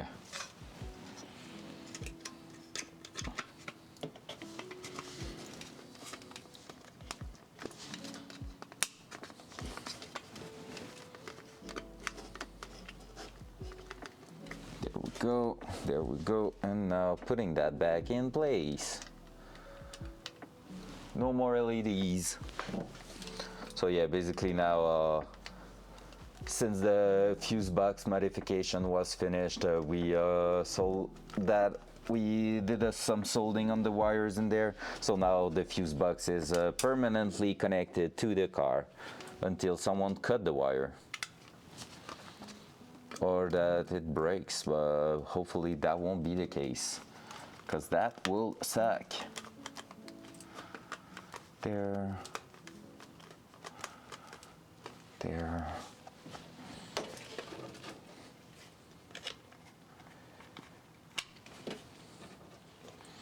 Because right now I'm thinking that we might start also placing the wiring loom back in place, like really doing the final setup for the wiring loom, bracket, stuff like that inside here, because now it's really a mess. I tried at first to keep it like really splitted and good looking and everything, but now it's really a mess, so I kind of want to get that back in place.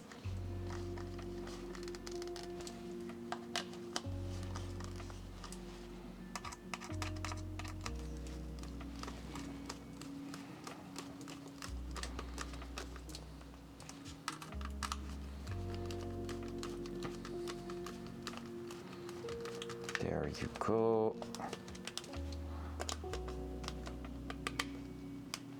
There you go. Boom. Time for one last test before fitting that into its hole. Let's put the battery back in place and let's clamp it, and now we should be able to turn on the headlights without having any lights on before or after. And if now they are always turned on, I'm gonna be so pissed. But I know it's not the case. It won't be the case. Okay, I set that in here. But yeah, honestly, when you're doing anything in life involving a lot of modification, you're hacking something or whatever, always do a lot of tests. You will never do too many tests in there, I'm telling you. Even if it's just as little as what I just did, you want to make sure you're not basically making too many steps and then having to track back what you did wrong at some point. Because basically, just think of when I removed every wires that I thought were useless and everything. If it happened that one of the wires was really important, that will have sucked, because tracking that back is almost impossible. And that one I was really scared of. Right now we're just working on the fuse box, which is awesome. All right. Hey, no more light when I'm on the on position. That's cool. Relay still clicking. And headlights. There you go. GG. No more LEDs to tell us that the fuse is blown. Get some driving in for works, but GG's meant. Hey, no problem. Thank you for being here, Blue. Like in the last few days, you've been here quite a lot. I appreciate that. That's really awesome. That's really nice of you. And you're chatting and everything. It's really fun. So thank you a lot. Have a good drive. Be safe. Be super safe on the road.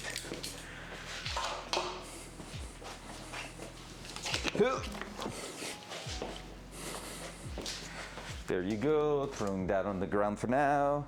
And then we're gonna try to put the bracket back in place and see how much plastic we have to remove from the cover, then label the cover. Sounds good. Have a good one, boy. All right.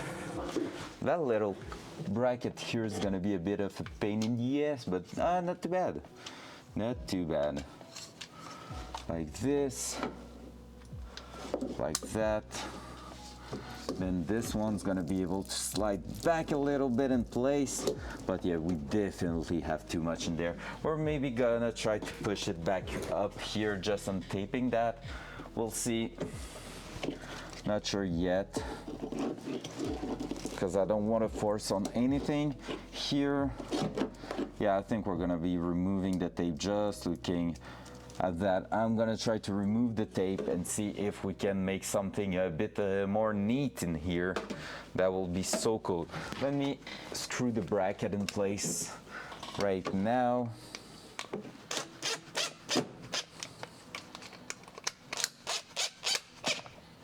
There you go. Oh, it's all good at the back. Let me put the other one in here.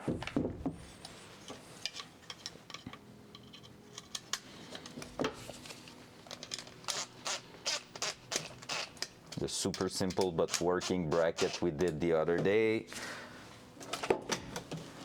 Everything's in place now, and for the cover it's gonna be something like this going on, and that's where everything's gonna be hard to fit in place, right? Oh yes, it will, because basically I have to put that at the back there, but at the same time have to push on that. My God. And then here, yep, so we have to open up the side absolutely everywhere, but I'm okay with it. It's no big deal, we can do that. So I'm gonna go open that up a bit later on. For now, what I want to look at is if I can recover the loose in here. So we put too much tape for nothing.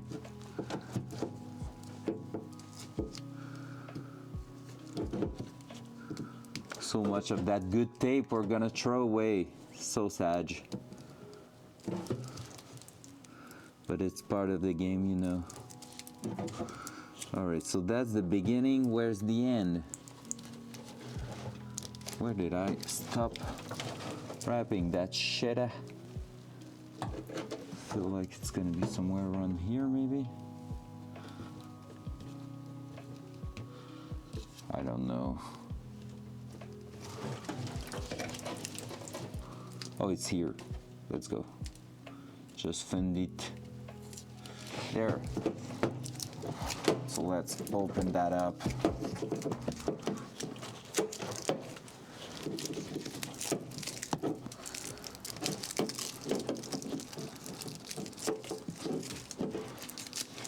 There you go. So with that and that, I can wrap that up here.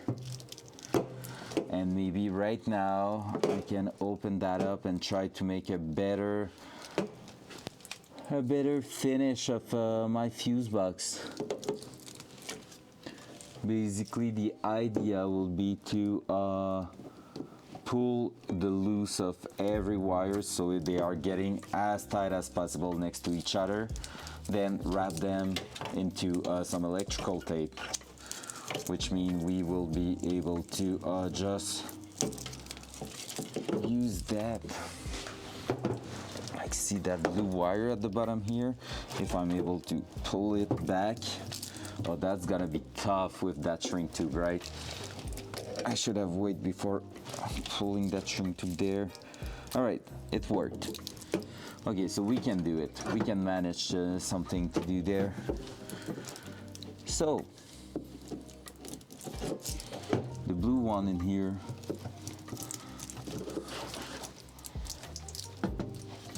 and at least if it's just like that, there you go. Yeah, that is working. All right, GG. So basically, let's try to do that for absolutely every single one of them. So that one here, I'm gonna try to bring it at the bottom there, and then pull it from the top there. Bam. Big green one, where you at? You there? Right under everything, of course.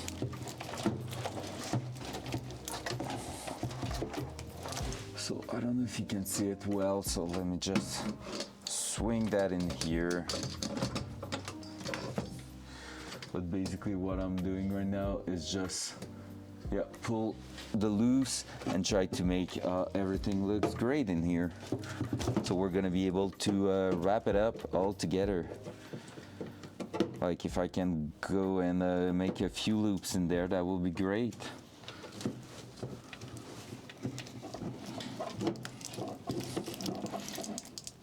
There. Then green one. Or black one. Black one seems like a solid one. Oh, it's a blue one.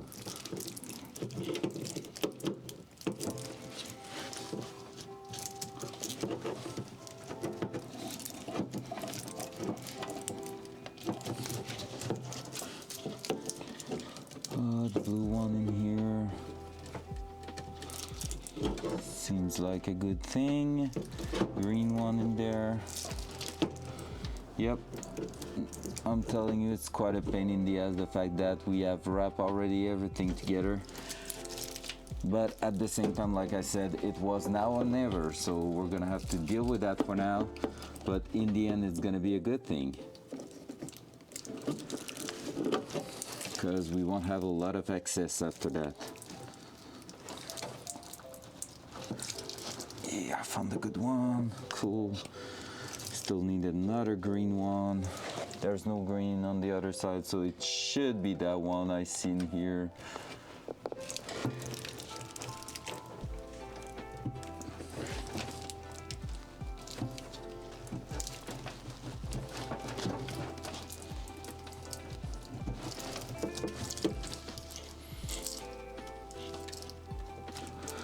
All right, that's not bad. And the yellow one now, like one of the only yellow one. There's one on each side, in fact, but yeah.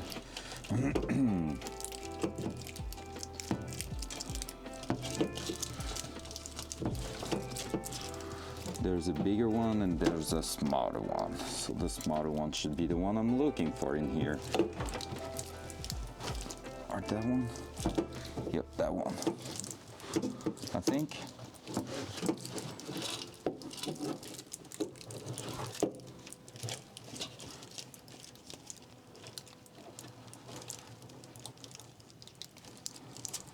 There you go.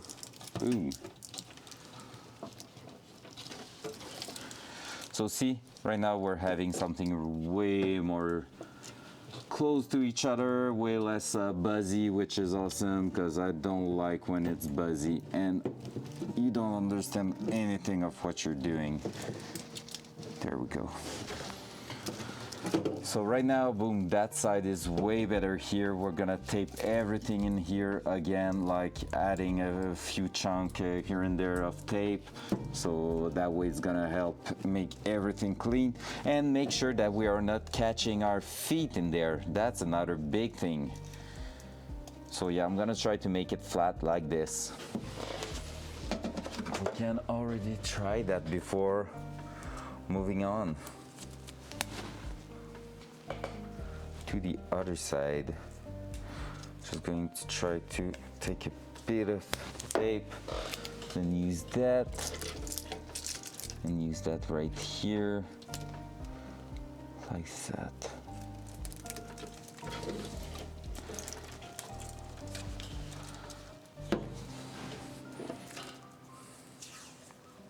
Not really sure how it's gonna be possible to wrap them all together, but we'll see. I think with small piece like that, yeah, should do it.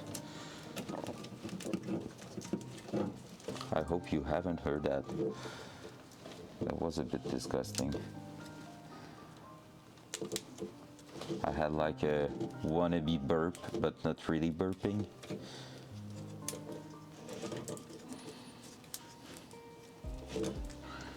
Please just come in here.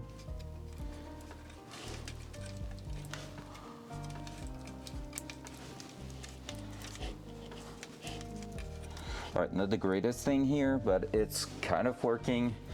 So I'm gonna take that for now. Then I'm gonna do the same thing in here.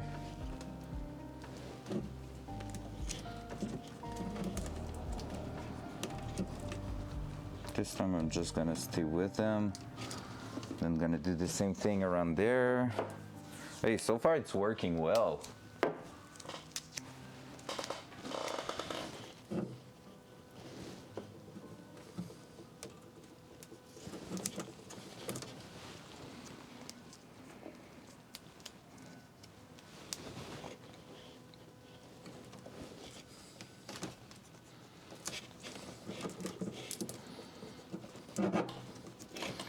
That one I won't be able to push it back in place, that's for sure.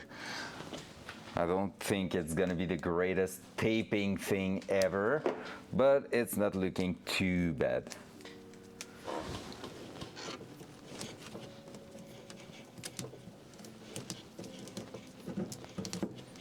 There you go, boom. Just at the back here we have one little tape there. That's not going all the way around, so we might just cut it, in fact. So this way it won't be a failing point for the tape. There you go. Hey, look at this. That's kind of neat. So kind of before, it was more messy than here, but after, let's go. I'm gonna put another one at the back there. I'm not happy on how it turns out.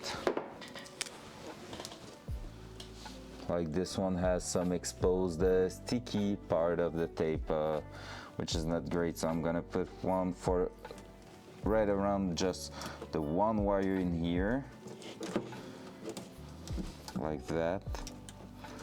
And then I'm gonna put another one with the 2 wire in there, just a small piece. And I'm getting some technique for that. There you go. Boom. That's a neat fuse box.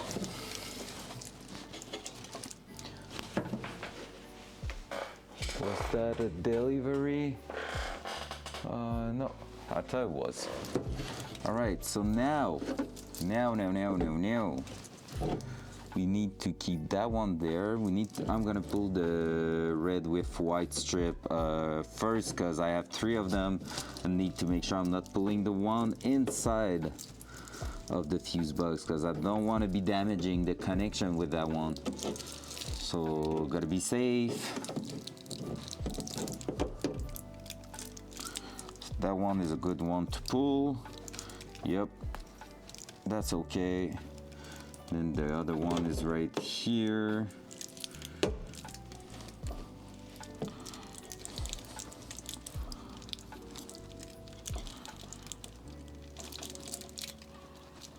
Oh, need to take care, don't want to break the connector in here. Then yellow. Yellow is okay too.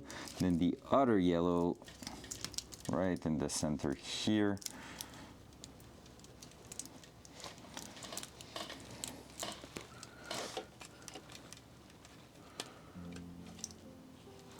Just need to make sure I keep enough wire for that. Then the blue with red strip in here.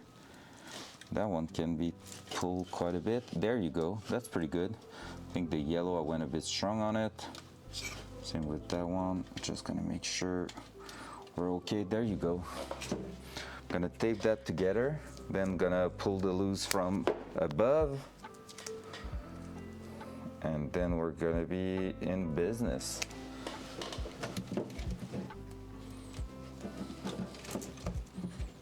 There you go. And we're gonna be able to wrap everything up together, and it should work perfectly.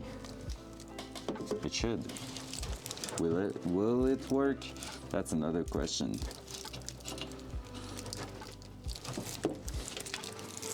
But now let's go there and try to find out where is our wires. Well, it's not bad. The loose is pretty much already up here. All right, so then we're gonna securize that, and we're gonna be good.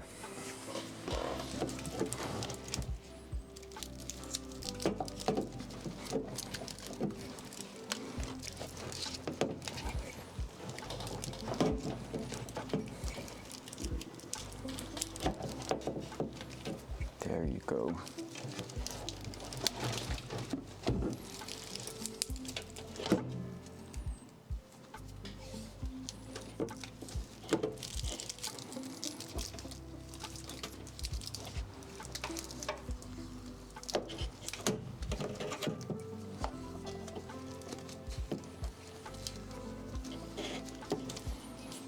All right, now I think I just did one little mistake.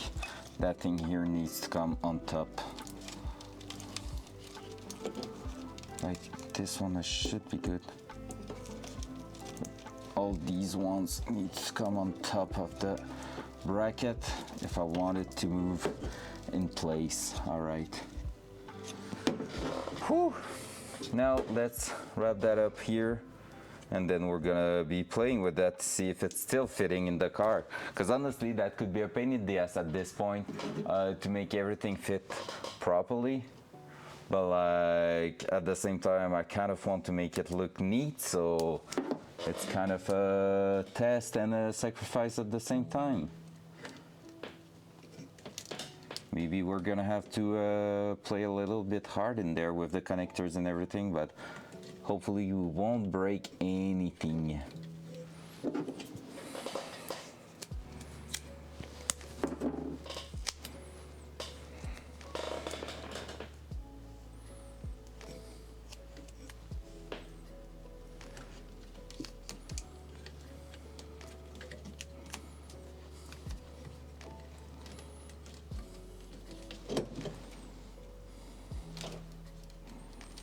There we go.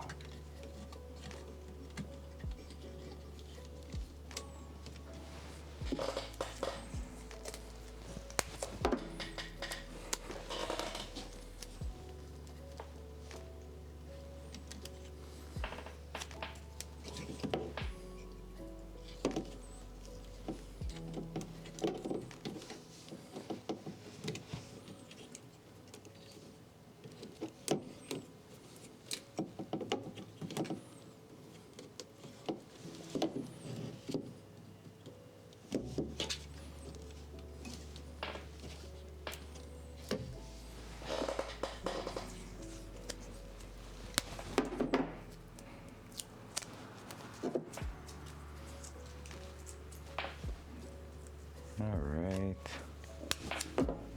Oh my God, my belly's telling me, hey bro, need to eat. And I'm like, no, need to finish a fuse box. I don't know what time it is. Maybe it's super early and I'm just like, no.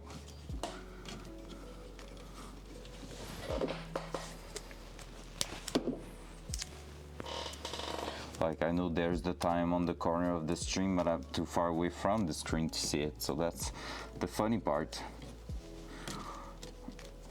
All right, let me check the cell phone to see how much time we have left. 2 minutes technically. All right, let's try to push that in place. Ugh. So we are now going in the corner there. Let me move you back here. So we are trying to push that inside of here. So I'm just going to do that, yeah. And see if everything's still fitting in there.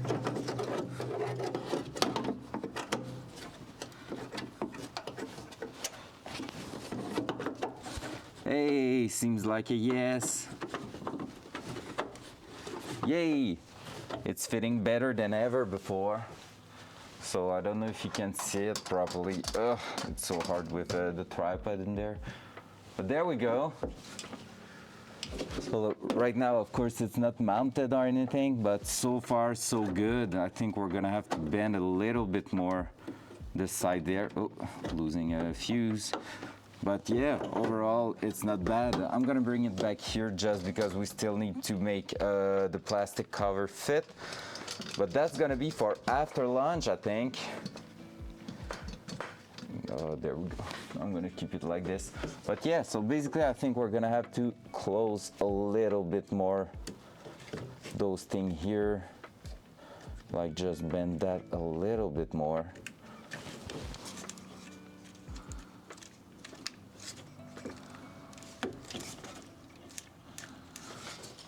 That. And everything here like this, but at the same time I need to make sure I'm not pushing too far because I still need to fit the cover on top there.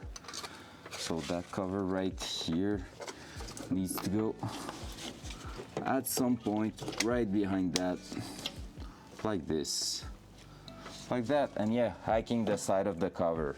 Boom, it's gonna work. GG. So we're gonna be doing that right after lunch. Right now I'm super hungry, so yeah. Front cam. So same thing as usual, guys. At this point, I think we're getting pretty used to it. I'm gonna be back in 2 hours. So 2 hours from now, I'm gonna be back. Yeah, so basically, why the camera is so low? There you go. So basically, everything went super well. No big deal, no big drama this morning. So we love that. I'm gonna go take a lunch, and then yeah, after lunch in 2 hours I'm gonna be back and we're gonna be finishing that. And if we are finishing that in time, we're gonna jump again on this, the little brake master cylinder and the bracket and everything. So be there. See you later on and we'll keep going. Bye.